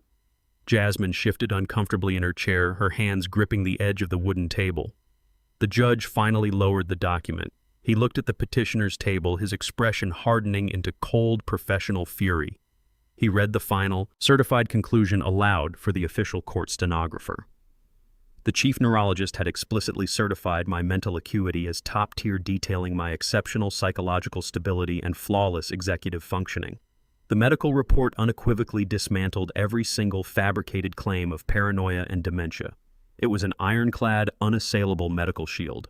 The expensive lawyer rapidly stood up, desperately attempting to object and demand a secondary evaluation from a court-appointed physician. The judge silenced him with a sharp, echoing strike of his wooden gavel. The fabricated narrative of my cognitive decline was officially dead on arrival. I did not stop there. Defeating their petition was merely the defensive phase of my strategy. I needed to ensure their absolute permanent destruction. I addressed the court, formally requesting permission to submit Exhibit B to provide crucial context regarding the petitioner's true motivations. The judge, clearly enraged by the blatant discrepancy between the sworn testimony and the premier medical report, granted my request immediately. I handed the bailiff a small encrypted flash drive. I instructed him to play the primary audio file over the courtroom's digital evidence system. The pristine high-definition recording filled the silent judicial chamber. The heavy oak door of my study had muffled nothing. Valerie's harsh, frantic voice echoed off the courtroom walls, furiously demanding to know why Jasmine had not forced me to sign the proxy immediately. Jasmine's recorded voice followed, rising in a hysterical whisper, explicitly stating that they needed my primary accounts unfrozen instantly to pay Bradley's impending Chicago syndicate deadline. The voice of their hired rogue physician, Dr. Thorne, clearly demanded his $10,000 cash payment for risking his medical license to file a fraudulent competency report. They laid out their entire comprehensive extortion plan on a crystal-clear digital recording. I stood perfectly still and watched the absolute devastation wash over the petitioner's table. Jasmine buried her face in her hands, physically shaking with terror. Anthony stared at the floor, utterly paralyzed. Their expensive lawyer aggressively packed his briefcase, silently realizing his clients had just dragged him into a massive federal conspiracy. The audio file ended, leaving a suffocating, lethal silence in its wake. The judge leaned forward, his face flushed with unadulterated judicial outrage. He did not merely dismiss the medical proxy petition. He slammed his gavel down and issued a stark, terrifying warning. He informed Valerie and Jasmine that they had just committed brazen perjury and attempted judicial fraud in his courtroom. He explicitly stated that he was forwarding the audio recording and the court transcripts directly to the district attorney's office for immediate criminal review. Valerie sat frozen in her wooden chair, her complexion drained of all color. The realization hit her with the crushing weight of a falling vault. Her primary weapon was completely dismantled. The legal shortcut she desperately needed to secure the syndicate's money was gone, and she had effectively handed the court a taped confession to extortion. She possessed no liquid cash, no legal leverage, and an impending criminal investigation. The courthouse ambush was over, and they had walked directly into their own execution. Jasmine fled the county courthouse in a state of absolute blinding panic.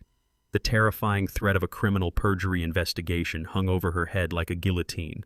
She abandoned Valerie in the parking lot and drove her luxury sedan recklessly through the city traffic, desperately seeking the safety and comfort of her upscale suburban neighborhood.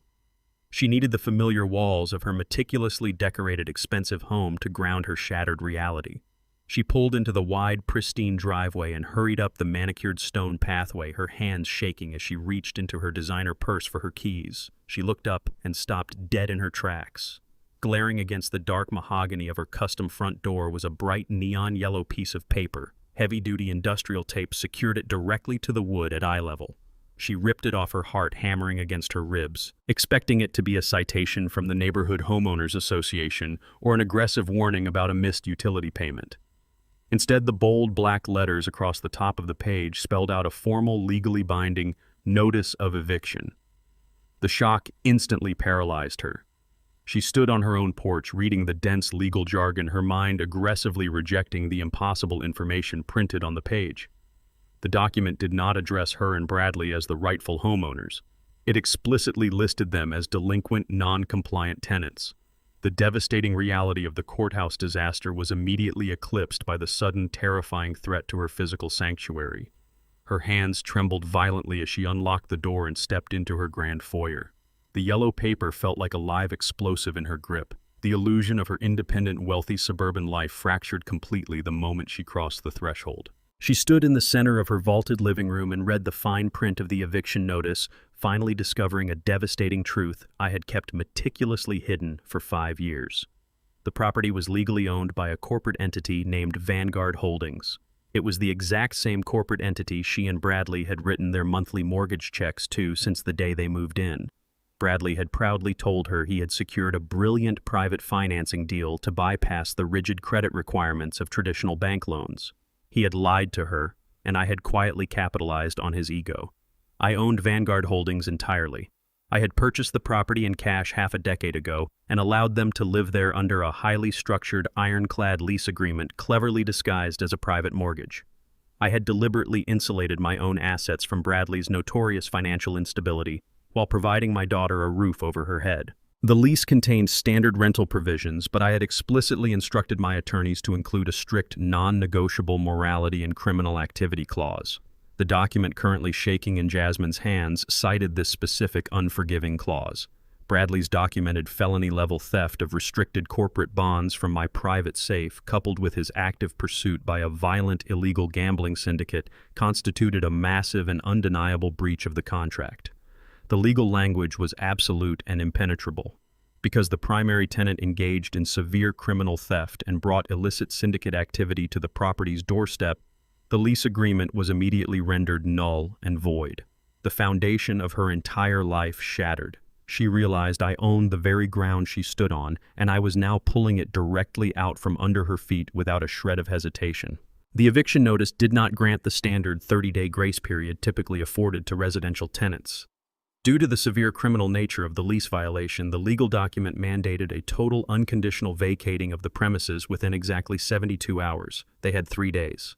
The notice explicitly stated that if they remained on the property past the deadline, law enforcement would arrive to physically remove them, and all remaining possessions would be seized to cover the outstanding legal penalties and property damage. Jasmine broke down completely. The pristine, expensive walls of her home suddenly felt like a rapidly closing steel trap. She grabbed her phone, her fingers slipping frantically across the screen, and dialed my private number. I was sitting in the quiet, peaceful calm of my study when the encrypted line began to ring. I answered on the first ring, maintaining absolute chilling silence. Jasmine's voice erupted through the speaker in a hysterical, unstructured scream. She demanded to know how I could be so exceptionally cruel to my own flesh and blood. She accused me of maliciously destroying her life, ruining her marriage, and intentionally rendering her homeless on the street.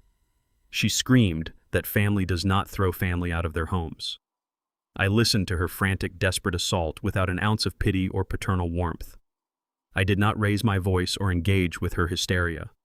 I spoke with the clinical, detached precision of a corporate property manager addressing a highly problematic tenant. I calmly reminded her that she had stood in a federal courtroom mere hours ago and sworn under a legal oath that I was severely demented in a calculated predatory attempt to steal millions of dollars from my estate. I stated clearly that family does not commit felony perjury to ruin family. I informed her that I was not destroying her life. I was simply executing a standard administrative procedure and enforcing the explicit legally binding rules of my property. I advised her to spend her remaining 72 hours packing her belongings rather than complaining about the consequences of her own treason. I disconnected the call and placed the phone face down on my mahogany desk. Bradley was currently trapped in a suffocating nightmare of his own making. The GPS tracker I had covertly embedded in the stolen lockbox confirmed his panicked movements across the state border and back into the city's grim industrial district. He was completely out of time. The Chicago syndicate enforcers I had redirected were rapidly closing in their violent mandate, hovering over him like an executioner's blade. Desperation routinely forces a man to abandon basic logic and embrace fatal risks. Driven by raw primal fear, Bradley sought out an underground financial broker operating out of a heavily fortified pawn exchange on the decaying South Side. He dragged the heavy steel lockbox through the reinforced security doors, sweating profusely, his eyes darting frantically at every passing shadow. He aggressively approached the bulletproof glass counter and presented the thick stack of restricted corporate bonds to a notoriously ruthless fence known for liquidating illicit gray market assets. Bradley demanded an immediate untraceable cash exchange, openly offering a staggering 40% discount on the paper's immense face value just to quickly secure the $500,000 he desperately needed to survive the week. He shoved the pristine watermarked certificates across the sliding steel transaction tray. He arrogantly believed the sheer value of the paper would permanently blind the greedy broker to the inherent danger of the transaction. He incorrectly assumed the criminal underworld operated entirely without the rigid technological oversight of the traditional banking sector. He was entirely incorrect.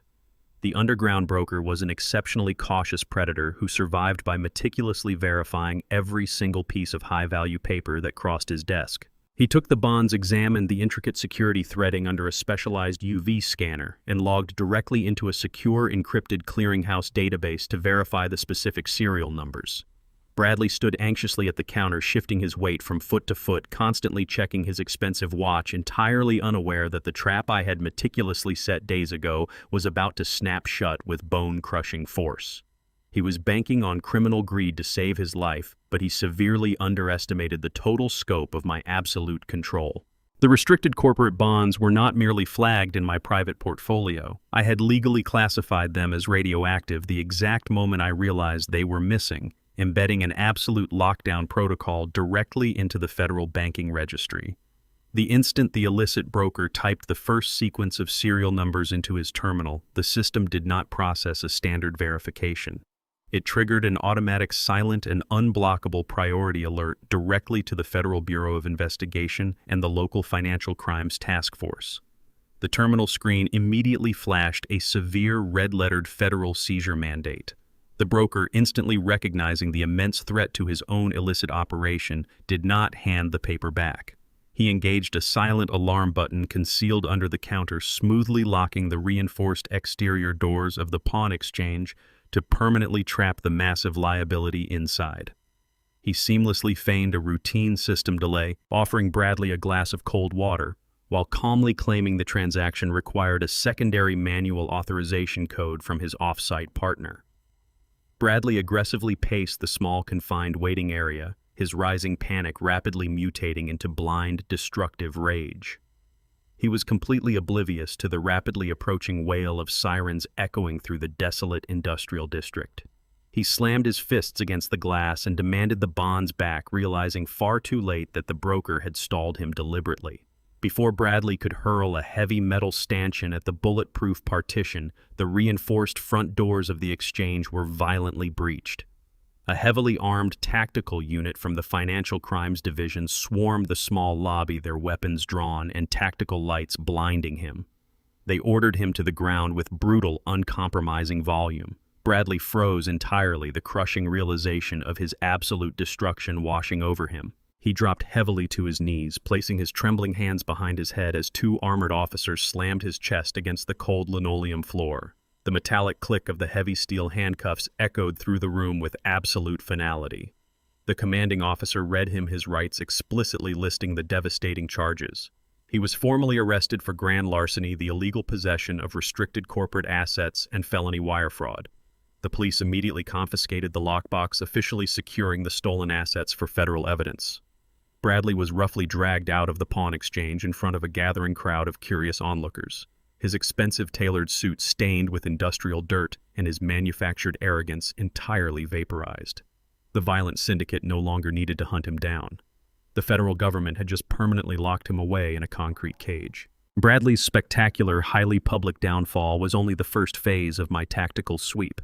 Anthony had foolishly believed his peripheral involvement in the robbery shielded him from direct, inescapable legal consequences. He arrogantly assumed that because Bradley had physically carried the heavy lockbox out of my study, his own hands were entirely clean. He profoundly underestimated my absolute commitment to complete scorched earth retribution. Immediately following the devastating courthouse ambush, I had compiled a secondary digital dossier.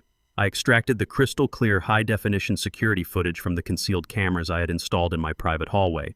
The video provided an unobstructed, brilliantly illuminated view of Anthony actively bypassing my primary security panel, holding the heavy solid oak door open, and actively facilitating Bradley's violent breach of my private safe. I transmitted this irrefutable digital evidence anonymously to the lead detective of the Financial Crimes Task Force currently processing Bradley's arrest. The visual proof of active collusion was absolute and legally damning. It instantly elevated Anthony from a passive bystander to a direct conspiring accomplice in a multi-million-dollar felony heist. The district attorney reviewed the footage and issued an expedited arrest warrant before noon. Anthony was standing comfortably in his pristine suburban driveway, proudly polishing his least luxury sedan when two unmarked police cruisers violently swerved and blocked his exit. Uniformed officers stepped out swiftly, moving with sharp professional aggression. Anthony dropped his microfiber towel, his face draining of all color, as the officers commanded him to turn around and place his hands firmly on the roof of the vehicle.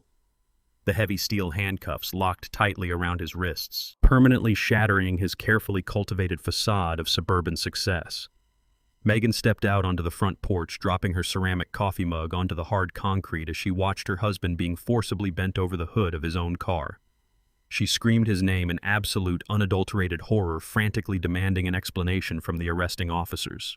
Anthony could not even look her in the eye. He was shoved roughly into the back of the police cruiser, his professional reputation and his freedom permanently destroyed in front of his entire affluent neighborhood. I sat in the leather wingback chair in my living room, holding a warm cup of dark coffee, and watched the breaking news bulletin flash across my large television screen. The local anchor detailed the dramatic synchronized arrests of two prominent businessmen involved in a massive corporate theft ring. I took a slow, highly satisfying sip of my coffee. The treacherous board was finally clear. The evening following Anthony's highly publicized arrest brought a profound, absolute stillness to my estate. The syndicate was gone. The federal authorities possessed the physical evidence they required to securely lock away both of my treacherous sons-in-law. The aggressive, orchestrated assault on my wealth and sanity had been brutally dismantled, leaving the surviving conspirators entirely isolated. I sat in the dim light of my study, organizing the remaining legal files on my desk, when the perimeter security sensors chimed a soft alert. I accessed the external camera feed. A single dark sedan pulled slowly into my driveway. It lacked the aggressive speed of the syndicate's SUV and the arrogant swiftness of Valerie's previous arrivals. The driver shifted the vehicle into park, and Valerie stepped out onto the cobblestone. She was entirely alone. With Bradley locked in a federal holding cell and Anthony facing immediate indictment as a direct accomplice, she had officially lost her physical foot soldiers. The imposing mercenary facade she had so carefully constructed during the medical ambush was completely gone. She did not march toward the front door with the entitlement of a conquering general. She walked with a slow, hesitant gait, her shoulders slumped beneath the weight of her impending, inescapable defeat. I walked to the foyer and opened the heavy front door before she could press the bell. She stood on the porch, looking up at me with tired, desperate eyes. The sharp, expensive tailoring of her suit could not hide the visible tremor in her hands or the pale exhaustion draining the color from her face. She did not attempt to push past me. She did not raise her voice to hurl manufactured accusations or demand immediate compliance. She simply asked in a quiet, fragile tone if we could speak inside. I stepped aside, allowing her to cross the threshold into the house she had so desperately attempted to steal. The dynamic had shifted irreversibly. She was no longer a predator hunting a vulnerable target. She was a cornered animal realizing the trap had permanently snapped shut. I led her into the living room, gesturing toward the sofa. I did not offer her coffee or a glass of water. I remained standing, maintaining a physical and psychological height advantage over her seated, shrinking figure. Valerie took a deep, shuddering breath, deliberately summoning tears to pool in the corners of her eyes. Having failed to destroy me through brute force, criminal theft, and medical fraud, she immediately pivoted to her final, most insidious weapon. She attempted to weaponize my own grief. She looked up at me, letting a single tear fall down her cheek, and invoked Yvonne's memory. She spoke my late wife's name with a manufactured reverence, claiming that the current hostility tearing our family apart would absolutely break Yvonne's heart. She wove a pathetic narrative of sisterly devotion, insisting that despite our recent disagreements, Yvonne would ultimately want us to find common ground and remain a united front. She utilized shared memories, recalling holidays and anniversaries, deliberately attempting to bypass my logic and strike directly at my emotional vulnerability. I watched her perform this calculated emotional blackmail with absolute chilling detachment. I recognized the tears for exactly what they were, a desperate tactical maneuver designed to extract capital from a dying extortion plot. When she realized her tears were failing to elicit a sympathetic response, her fragile facade hardened into a cold, practical business proposition. She wiped her face and laid out her final demand. She acknowledged that the criminal arrests of Bradley and Anthony had severely complicated the situation. She proposed a mutual surrender to avoid further public embarrassment and prolonged legal warfare. She stated that she would formally instruct her attorneys to permanently drop the malicious adoption annulment lawsuit. She promised to pack her belongings, sever all ties with Jasmine, and leave the state entirely, ensuring I would never have to see or hear from her again. In exchange for this absolute withdrawal, she demanded a single untraceable settlement of $1 million. She framed the extortion as a reasonable severance package, a clean break that would save us both years of agonizing litigation. She argued that $1 million was a mere fraction of my total portfolio, a trivial sum to guarantee the permanent peace and quiet Yvonne would have desperately wanted for my final years. She leaned forward, clasping her hands tightly in her lap, presenting herself as a reasonable negotiator, offering a logical compromise rather than a defeated criminal begging for a lifeline. I stood in the center of the living room, absorbing her audacious proposal in complete silence.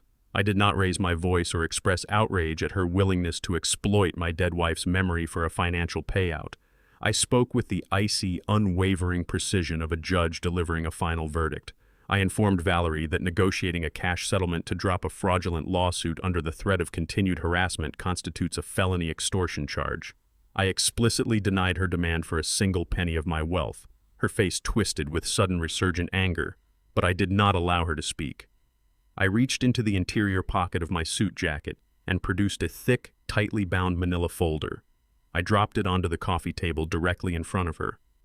I explained that while she was busy manufacturing a false narrative regarding my mental decline, I had engaged the services of Detective Cole, an elite private investigator with extensive contacts within federal financial oversight agencies. I informed her that the folder did not contain family photographs or sentimental memories. It contained a comprehensive, meticulously documented audit of her personal and corporate finances over the past decade. Valerie stared at the folder as if it were a live explosive. I detailed the exact contents of the dossier. Detective Cole had uncovered a massive, systematic pattern of deliberate tax evasion. The documents contained irrefutable proof of hidden offshore accounts, vastly underreported income streams, and fraudulent corporate deductions designed to cheat the federal government out of hundreds of thousands of dollars. I watched the remaining blood drain from her face as the magnitude of her exposure set in. I told her that the federal arrests of Bradley and Anthony were merely the beginning of the purge. I laid out my final non-negotiable terms. She would call her attorney immediately and withdraw the adoption annulment lawsuit with prejudice. She would leave my home and never attempt to contact me, Jasmine, or any associate of my estate ever again. I promised her with absolute certainty that if she ever stepped foot on my property or caused another moment of disruption, I would courier that exact folder directly to the Criminal Investigation Division of the Internal Revenue Service. She had entirely run out of moves. The game was permanently over. The heavy silence of my estate was broken 48 hours later by a frantic, rhythmic pounding on the front door. The perimeter cameras displayed Jasmine standing on the porch. She lacked the defiant posture and aggressive entitlement she had carried during the medical ambush.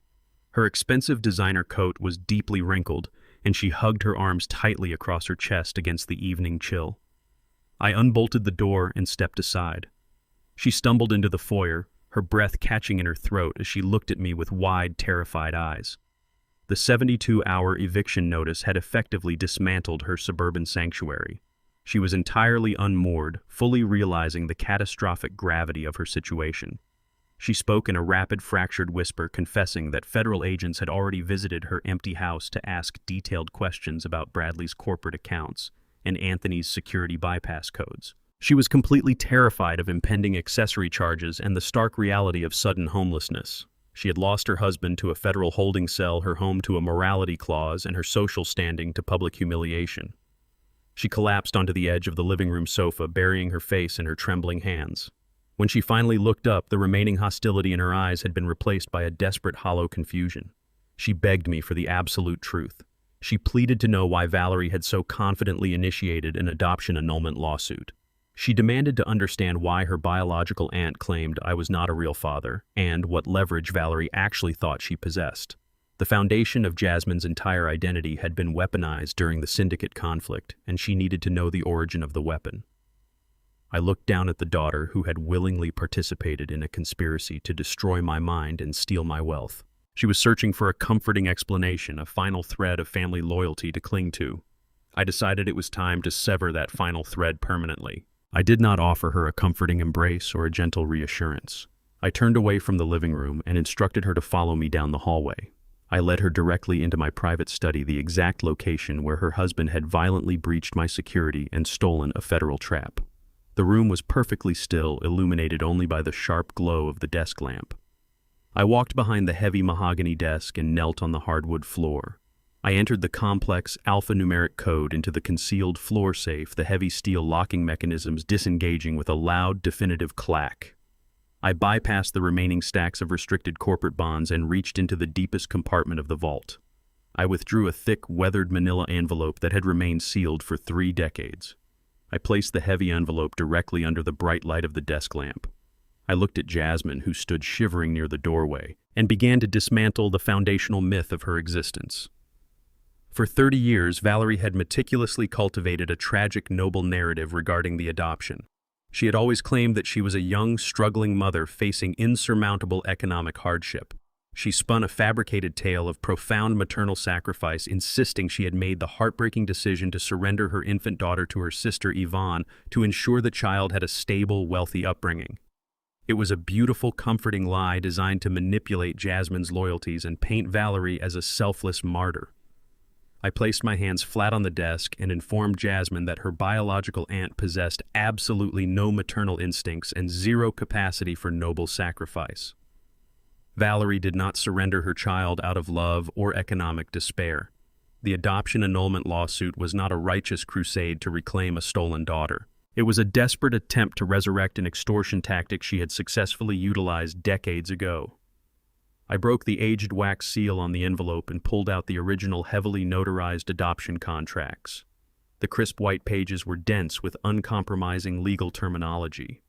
I slid the thick stack of papers across the smooth wood of the desk, stopping them just inches from Jasmine's trembling fingers. I instructed her to read the highlighted stipulations on the 3rd page. Jasmine stepped forward, her eyes scanning the faded ink with a growing sense of absolute horror. I did not soften the brutal reality of the historical record. I stated explicitly that 30 years ago, Valerie was entirely consumed by a severe, highly dangerous narcotics addiction. She had accumulated a massive lethal debt with a violent distribution network operating out of the city. Her physical safety was directly threatened, and she required an immediate, untraceable financial bailout. She did not approach Yvonne and me seeking a loving environment for a vulnerable child. She arrived at our doorstep with an infant in her arms and a calculated price tag in her mind. I pointed directly to Valerie's erratic signature at the bottom of the financial disclosure form. Valerie explicitly and legally sold her parental rights to us for exactly $50,000 in unmarked cash.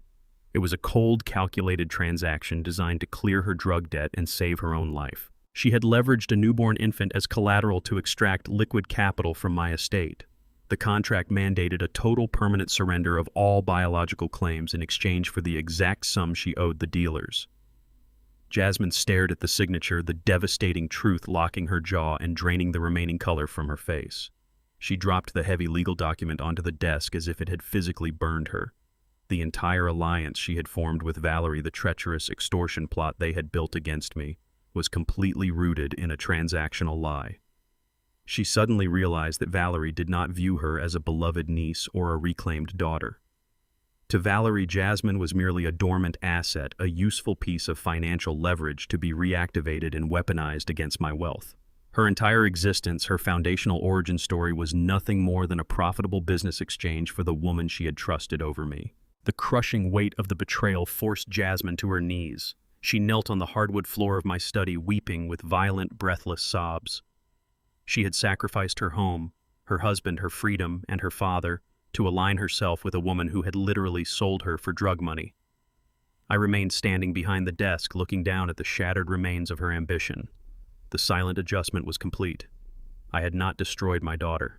I had simply handed her the unvarnished truth and allowed the absolute weight of her own choices to crush her. Jasmine drove away from my estate with the damning adoption contract burning a hole on her passenger seat. She navigated the city streets in a state of absolute blinding fury, the foundational lie of her entire 30-year existence echoing loudly in the confines of her vehicle. She tracked Valerie down at the county courthouse where the older woman was frantically attempting to salvage her rapidly disintegrating legal strategy. Valerie was pacing aggressively across the hot asphalt of the parking lot, furiously barking demands into her cell phone, entirely unaware that the core of her extortion scheme had just been atomized. Jasmine exited her car, clutching the crisp, notarized document in her trembling hand. She marched directly across the pavement, her vision narrowing exclusively onto the woman who had callously sold her for drug money decades ago. Valerie turned immediately, attempting to reassert her dominant, manipulative persona, demanding to know where Jasmine had been hiding during the eviction crisis.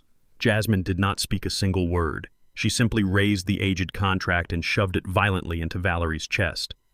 Valerie glanced down at the $50,000 cash settlement clause bearing her own erratic signature, and the color instantly drained from her perfectly manicured face. The manufactured facade of the loving, aggrieved aunt shattered upon immediate impact with the undeniable truth. Jasmine demanded an explanation, her voice vibrating with an explosive mixture of grief and profound rage. Valerie defaulted instantly to aggressive deflection, loudly shouting that the document was a forgery, a desperate trick manufactured by my wealth to divide their unified front. She stepped forward, pointing an accusatory finger in Jasmine's face, commanding her to fall back in line and remember who her real family was. The sheer audacity of the lie snapped the final thread of Jasmine's restraint. Jasmine lunged forward, grabbing the heavy lapels of Valerie's expensive designer jacket and violently shoved her backward against the side of her luxury sedan. Valerie shrieked, swinging her heavy designer handbag in a frantic arc that struck Jasmine sharply across the cheekbone. The confrontation degraded instantly into a chaotic, brutal, physical struggle on the blistering pavement. Jasmine pinned Valerie firmly against the vehicle, screaming accusations of ultimate betrayal, demanding Valerie explicitly admit that she had traded her own flesh and blood to satisfy a lethal syndicate debt. Valerie shoved back with desperate, adrenaline-fueled strength, tearing herself free from Jasmine's grip. She straightened her ruined jacket, her chest heaving, and made the catastrophic decision to double down on her venomous manipulation. She screamed that Jasmine was an ungrateful fool who fundamentally misunderstood the harsh, unforgiving realities of survival on the streets. Valerie viciously declared that if she had not legally sold the parental rights 30 years ago, Jasmine would have grown up starving in a decaying drug den rather than living a life of absolute sheltered luxury. She aggressively defended her current extortion plot, screaming that extracting a $1 million settlement from my estate was the absolute minimum I owed her for initially providing the child that brought Yvonne so much joy. In her blind, self-righteous fury, Valerie explicitly detailed their entire fraudulent strategy without a single filter. She loudly admitted to fabricating the entire cognitive decline narrative, confessing that she had intentionally weaponized the adoption annulment lawsuit solely to terrify me into liquidating my assets to pay them off. She outlined the criminal conspiracy with absolute arrogant clarity, standing in the open air of the courthouse parking lot. She firmly believed she was intimidating a broken, subservient girl back into absolute submission. She was profoundly mistaken. Jasmine stood perfectly still, letting Valerie's venomous confession echo across the empty pavement. She did not argue, and she did not attempt to strike her again. Instead, she reached calmly into the deep pocket of her coat and retrieved her smartphone. The screen brightly illuminated the active voice recording application. The red timer had been steadily tracking every single word of Valerie's unhinged felony-level admission. Valerie lunged forward in a sudden violent panic, desperately swiping at the device. But Jasmine easily sidestepped the clumsy attack. She locked herself inside her car and drove straight to the downtown legal district. She did not stop until she reached the heavily fortified offices of my primary legal counsel. She marched directly into the executive lobby and demanded an immediate audience. She handed Attorney Hayes the digital audio file, effectively driving the final steel nail into Valerie's coffin. To satisfy the firm's meticulous evidentiary cataloging system, the irrefutable proof of criminal extortion was now securely locked within my legal arsenal. The immediate submission of that recording catalyzed a rapid, catastrophic collapse of their unified front. Attorney Hayes immediately presented Jasmine with a stark, non-negotiable ultimatum inside the conference room. She could face the impending federal accessory charges alongside her husband and her biological aunt, or she could secure her own survival by completely dismantling their criminal operation from the inside. Jasmine, utterly disillusioned and stripped of every remaining family loyalty, did not hesitate for a fraction of a second.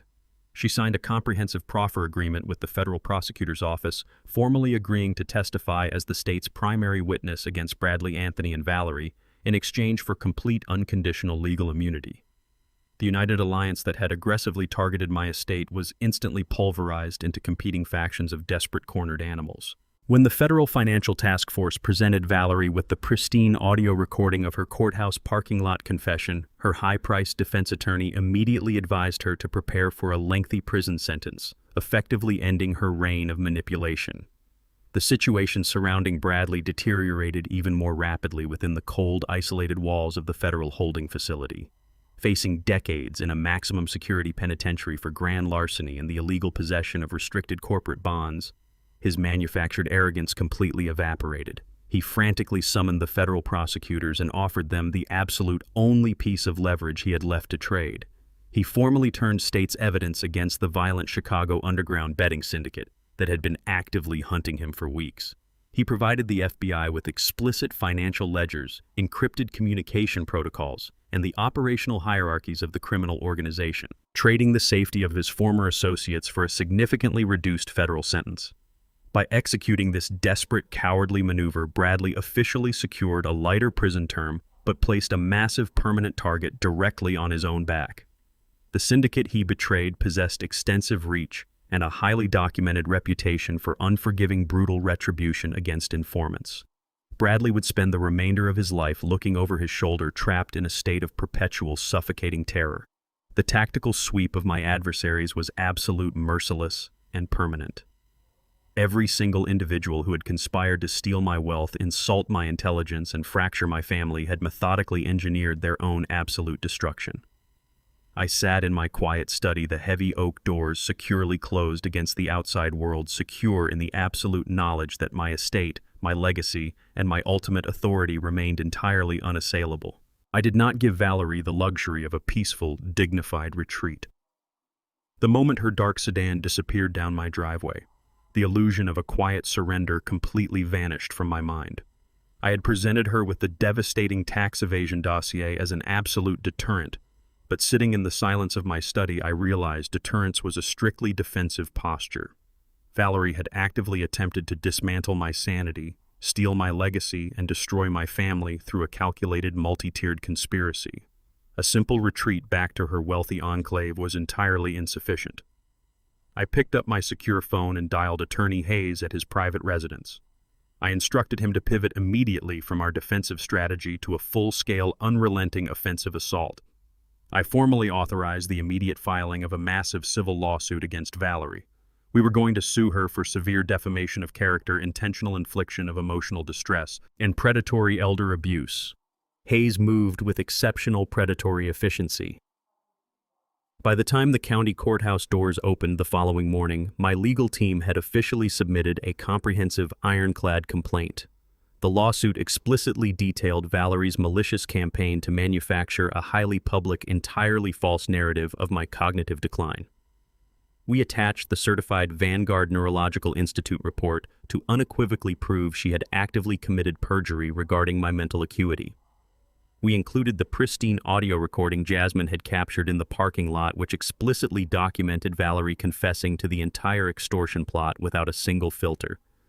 The civil complaint was a masterclass in total legal destruction. It demanded astronomical compensatory and punitive damages for the profound harm she had attempted to inflict upon my reputation and my estate. I was not merely seeking a fair measure of justice. I was seeking absolute, disproportionate retribution. Valerie had operated under the arrogant, delusional assumption that she could launch a tactical strike against my life and simply walk away untouched if the plan failed. I was about to demonstrate the severe, inescapable consequences of initiating a war against a man who possessed unlimited resources and an absolute lack of mercy. She had tried to drown me in fabricated legal paperwork. I was going to bury her entirely under a mountain of legitimate, inescapable litigation. Attorney Hayes did not merely file the lawsuit and wait passively for the standard bureaucratic wheels to turn. He immediately petitioned the presiding civil judge for an emergency ex parte injunction, arguing forcefully that Valerie posed a severe immediate flight risk and possessed a highly documented history of hiding offshore assets. The judge reviewed the irrefutable evidence of her active tax evasion and listened to the recorded confession of her extortion plot. The emergency injunction was granted without a single moment of hesitation. Within 48 hours of Valerie leaving my study, every single one of her domestic bank accounts was completely and securely frozen. Her lucrative investment portfolios were entirely locked down, and a massive legal lien was aggressively slapped onto the deed of her primary luxury residence. Her access to liquid capital was instantly vaporized. She woke up to find her premium credit cards universally declined at her local coffee shop and her financial lifelines completely severed. She was entirely trapped within the rapidly shrinking borders of her own ruined scheme. Stripped of the exorbitant wealth she had utilized to project immense power, Valerie could no longer afford the elite, high-profile litigators she desperately needed to defend herself against my legal onslaught. The prestigious law firms she frantically contacted demanded massive upfront cash retainers that she was completely unable to produce. With her assets frozen and her reputation rendered utterly toxic, she was forced to beg the court for assistance, ultimately having to hire an incompetent public defender to represent her in the corresponding criminal fraud charges the district attorney had initiated based on my lawsuit. Her new legal counsel was a young, severely exhausted attorney carrying a massive, unmanageable caseload, entirely unequipped to navigate the complex, high-stakes financial litigation Hayes was deploying against her. He stumbled through the initial preliminary hearings thoroughly outmatched and effortlessly outmaneuvered by my aggressive, highly coordinated legal team. Valerie sat in the courtroom, stripped of her expensive designer clothing and her manufactured arrogance, forced to watch helplessly as her fragile defense crumbled before it even officially began. She had attempted to use the legal system as a weapon of theft against my family.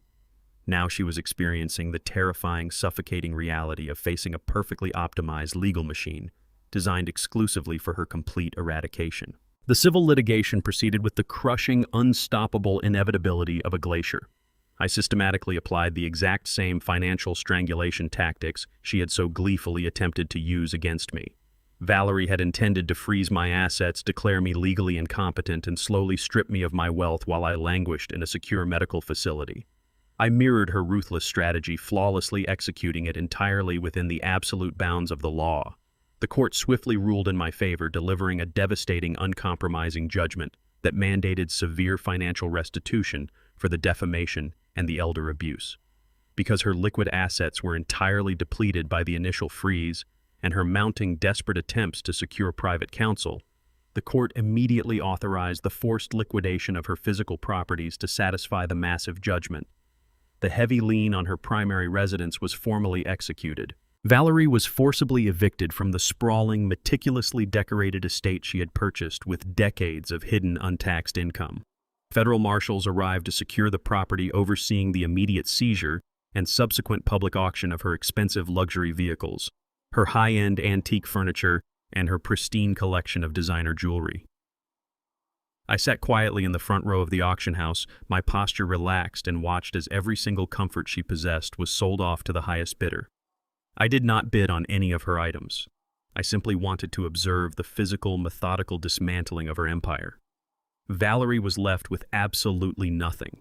She had no home, no reliable transportation, no hoarded wealth, and zero social standing in the community.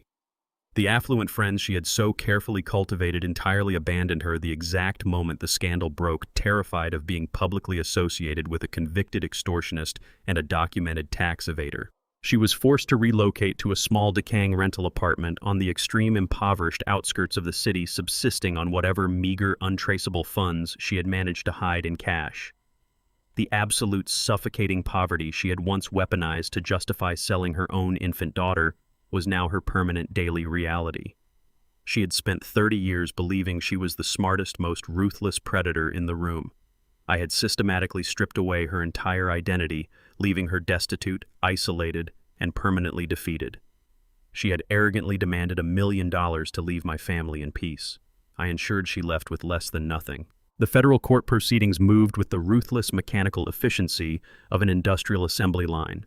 Because Bradley had previously turned state's evidence against the violent Chicago betting syndicate to temporarily save his own life, the federal prosecution faced absolutely no resistance in securing a comprehensive, expedited conviction. The mountain of irrefutable digital evidence I had meticulously provided, the encrypted GPS tracking logs pinpointing his movements, the synchronized security footage of the midnight breach, and the intercepted restricted corporate bonds rendered any traditional defense strategy completely impossible. Bradley stood before the federal judge, his shoulders slouched heavily beneath the oversized, brightly colored fabric of a standard-issue prison jumpsuit. He looked entirely broken, permanently stripped of the expensive tailored Italian suits and the manufactured, aggressive arrogance he had wielded like a weapon for the past 5 years. The presiding judge did not waste time delivering a lengthy, moralizing lecture regarding family betrayal. He simply read the official verdict directly into the permanent legal record. Bradley was formally convicted of felony wire fraud, grand larceny, and the illegal possession and attempted liquidation of restricted corporate assets. Despite his desperate, cowardly cooperation with the federal authorities regarding the underground gambling ring, the sheer magnitude of his financial crimes against my estate demanded a severe, uncompromising penalty. The judge brought his heavy wooden gavel down with a sharp crack and officially sentenced Bradley to exactly 8 years in a maximum security federal penitentiary. Bradley flinched physically as the exact number echoed through the cavernous courtroom. He realized with absolute terrifying clarity that he would be spending the better part of a decade locked in a concrete cell, constantly looking over his shoulder for the violent syndicate enforcers he had so publicly betrayed. He was methodically handcuffed by 2 armed federal marshals and escorted out of the side door without being granted a single moment to speak, apologize, or plead for mercy. The heavy steel door slammed shut behind him, sealing his fate and concluding the rapid destruction of his false suburban empire. Anthony's legal resolution followed, immediately handled with the exact same cold administrative finality. He had foolishly maintained a fragile, pathetic hope that his peripheral role in the physical theft would somehow shield him from severe penal consequences. The high-definition security footage showing him actively bypassing my primary security panel and holding the heavy oak door open for Bradley completely obliterated that delusional hope. He stood beside his visibly exhausted public defender, silently staring at the polished mahogany floor, refusing to make eye contact with anyone in the gallery. The judge addressed Anthony directly, thoroughly, dismantling his pathetic excuses of simply following Bradley's aggressive lead under extreme duress. The court officially recognized Anthony as a direct, willing accomplice in a highly coordinated multi-million-dollar midnight heist. He was swiftly sentenced to a mandatory 3 years in a state correctional facility for felony embezzlement and accessory to grand larceny. He did not look back toward the heavy wooden double doors as the bailiffs secured his wrists in heavy steel chains. He simply lowered his head and accepted the absolute destruction of his professional reputation, his lucrative career, and his affluent suburban existence. Valerie's sentencing served as the final defining act of the judicial purge. She sat isolated at the defense table, looking significantly older and entirely hollowed out. The relentless financial strangulation I had orchestrated during the civil litigation had actively drained her of all remaining vitality and resources. She had completely exhausted her hidden cash reserves attempting to fight the inevitable eviction, leaving her solely reliant on a profoundly overworked court-appointed attorney who offered absolutely zero resistance against the prosecution's flawless assault. The district attorney played the crystal-clear audio recording Jasmine had captured in the courthouse parking lot. Valerie's own sharp, arrogant voice echoed through the silent courtroom, explicitly detailing her fraudulent adoption annulment lawsuit and openly admitting to her calculated extortion plot. The judge looked down at her from the high bench with undisguised professional disgust. He formally convicted her of felony extortion, attempted judicial fraud, and blatant documented perjury. Citing her deliberate attempt to weaponize the legal system to steal from a grieving widower, the judge entirely bypassed any consideration for a suspended sentence or probation. Valerie was immediately sentenced to a mandatory 5 years in a state facility. The woman who had ruthlessly sold her own biological daughter for drug money decades ago finally faced a devastating debt she could not manipulate her way out of. Throughout the entirety of the synchronized criminal proceedings, I sat quietly in the very back row of the crowded courtroom gallery. I wore a conservative, perfectly tailored charcoal suit, blending seamlessly into the background of busy court reporters, junior legal aides, and curious onlookers. I did not move closer to the wooden railing when the judge addressed my former family members, and I did not flinch when the heavy gavel struck the sound block to finalize their respective incarcerations. The lead federal prosecutor had formally offered me the opportunity to approach the podium and deliver a comprehensive victim impact statement prior to the final sentencing phase. They fully expected a grieving, betrayed patriarch to demand emotional closure or seek public validation from the judicial system. I politely and firmly declined the offer. I had absolutely no desire to publicly vocalize my pain, and I certainly had no intention of asking the presiding judge to grant them an ounce of paternal leniency. My absolute silence was a deliberate, highly calculated tactical choice. Offering a tearful, dramatic speech would have implicitly validated their twisted belief that they still possessed the power to affect my emotional state. By remaining completely silent and physically distant, I effectively erased their significance from my reality. I simply sat with my hands resting calmly on the wooden pew in front of me and watched the meticulous, unyielding gears of the justice system grind them into fine dust. I observed the heavy steel doors open and close as Bradley, Anthony, and Valerie were systematically led away in rigid handcuffs, their lives completely and permanently dismantled. I had not resorted to shouting physical violence or desperate emotional outbursts to secure this victory. I had utilized immense patience, flawless documentation, and precise strategic execution to build an inescapable legal trap. I allowed the federal and state authorities to serve as the blunt, heavy instruments of my retribution. The system flawlessly administered the exact, devastating punishment I had meticulously engineered from the absolute beginning. When the courtroom finally emptied of personnel and security, I stood up smoothly, adjusted my jacket lapels, and walked out into the bright, clear afternoon sunlight. The air outside felt exceptionally clean.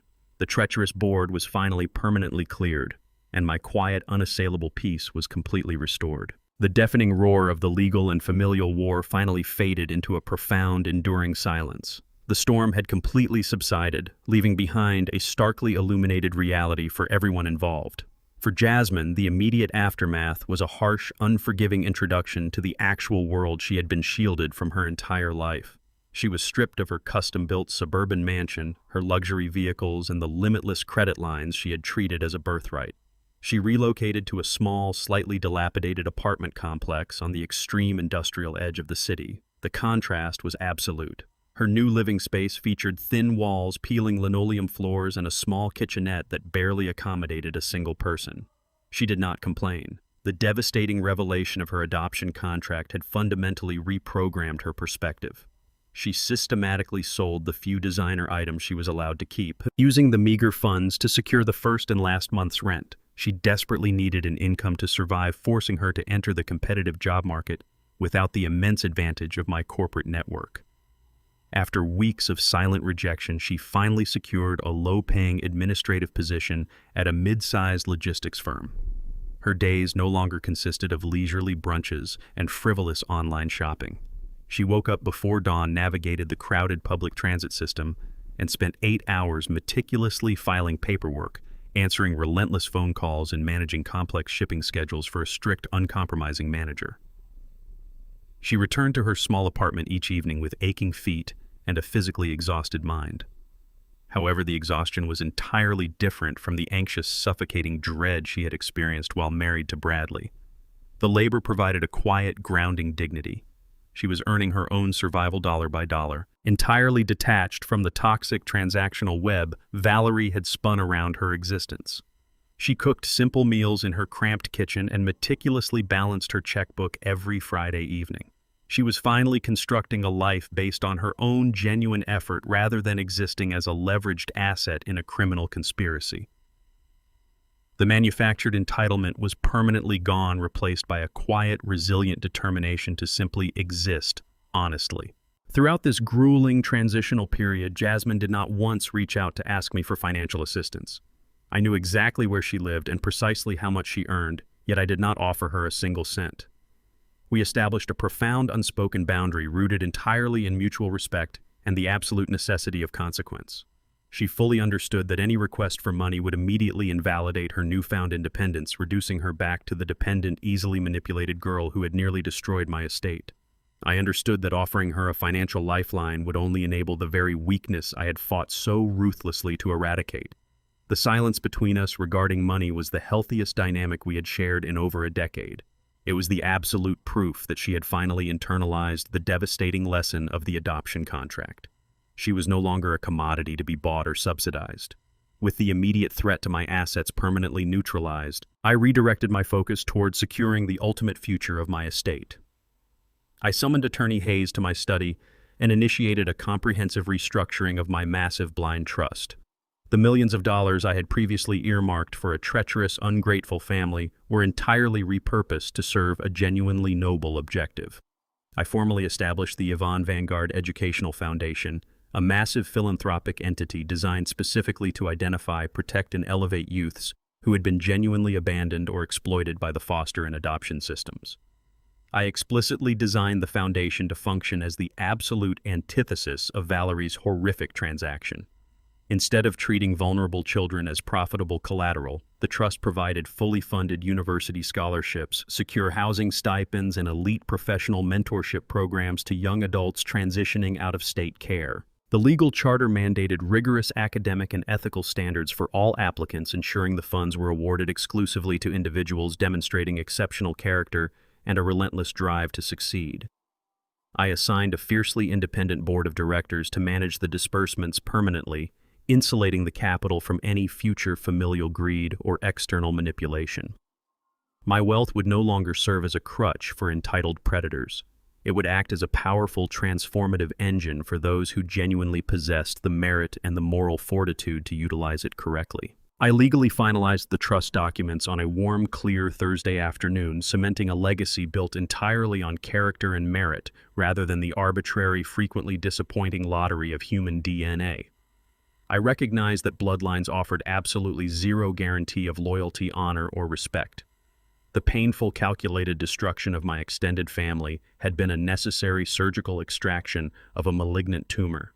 I was completely free from the suffocating expectations and the endless parasitic demands that had plagued my existence for years.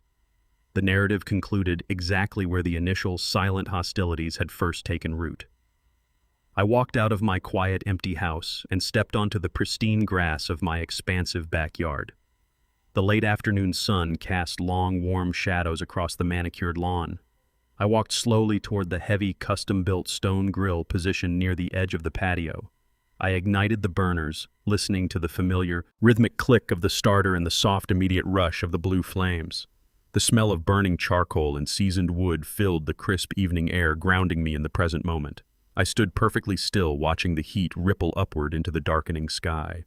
I reached up slowly and traced my fingers against my cheekbone. The phantom sting of the physical slap from months ago flashed through my memory, a sharp, violent reminder of the exact instant the war had become inevitable. It was the moment I realized that passive endurance was a terminal disease. I lowered my hand and let out a long, slow breath. I did not feel an ounce of regret for the brutal, uncompromising tactics I had employed to dismantle their lives. I did not mourn the empty bedrooms inside the house or the silence echoing through the hallways. The solitude was not a punishment. It was a hard-won, incredibly expensive luxury. I watched the flames dance across the iron grates, completely untouchable and entirely secure. I smiled, a genuine expression of absolute, unshakable peace settling deeply into my features. The treacherous board had been swept completely clean, the predators had been permanently caged, and the financial ledger of my life was finally perfectly balanced. True wealth is never accurately measured by the inheritance of bloodlines or the accumulation of blind loyalty from those seeking financial advantage. The ultimate lesson is that enabling toxic behavior under the guise of family obligation only breeds catastrophic resentment and entitlement. Respect must be cultivated through boundaries, accountability, and the absolute enforcement of consequences. When you sever the financial lifelines of those who view you merely as a resource, you do not destroy them. You forcefully introduce them to reality. Dignity is preserved not through passive endurance, but by meticulously orchestrating your own peace and protecting your hard-won legacy. If you found this journey of reclaiming respect and establishing impenetrable boundaries compelling, please share your thoughts in the comments below, like this story, and subscribe for more narratives of quiet strength and absolute justice.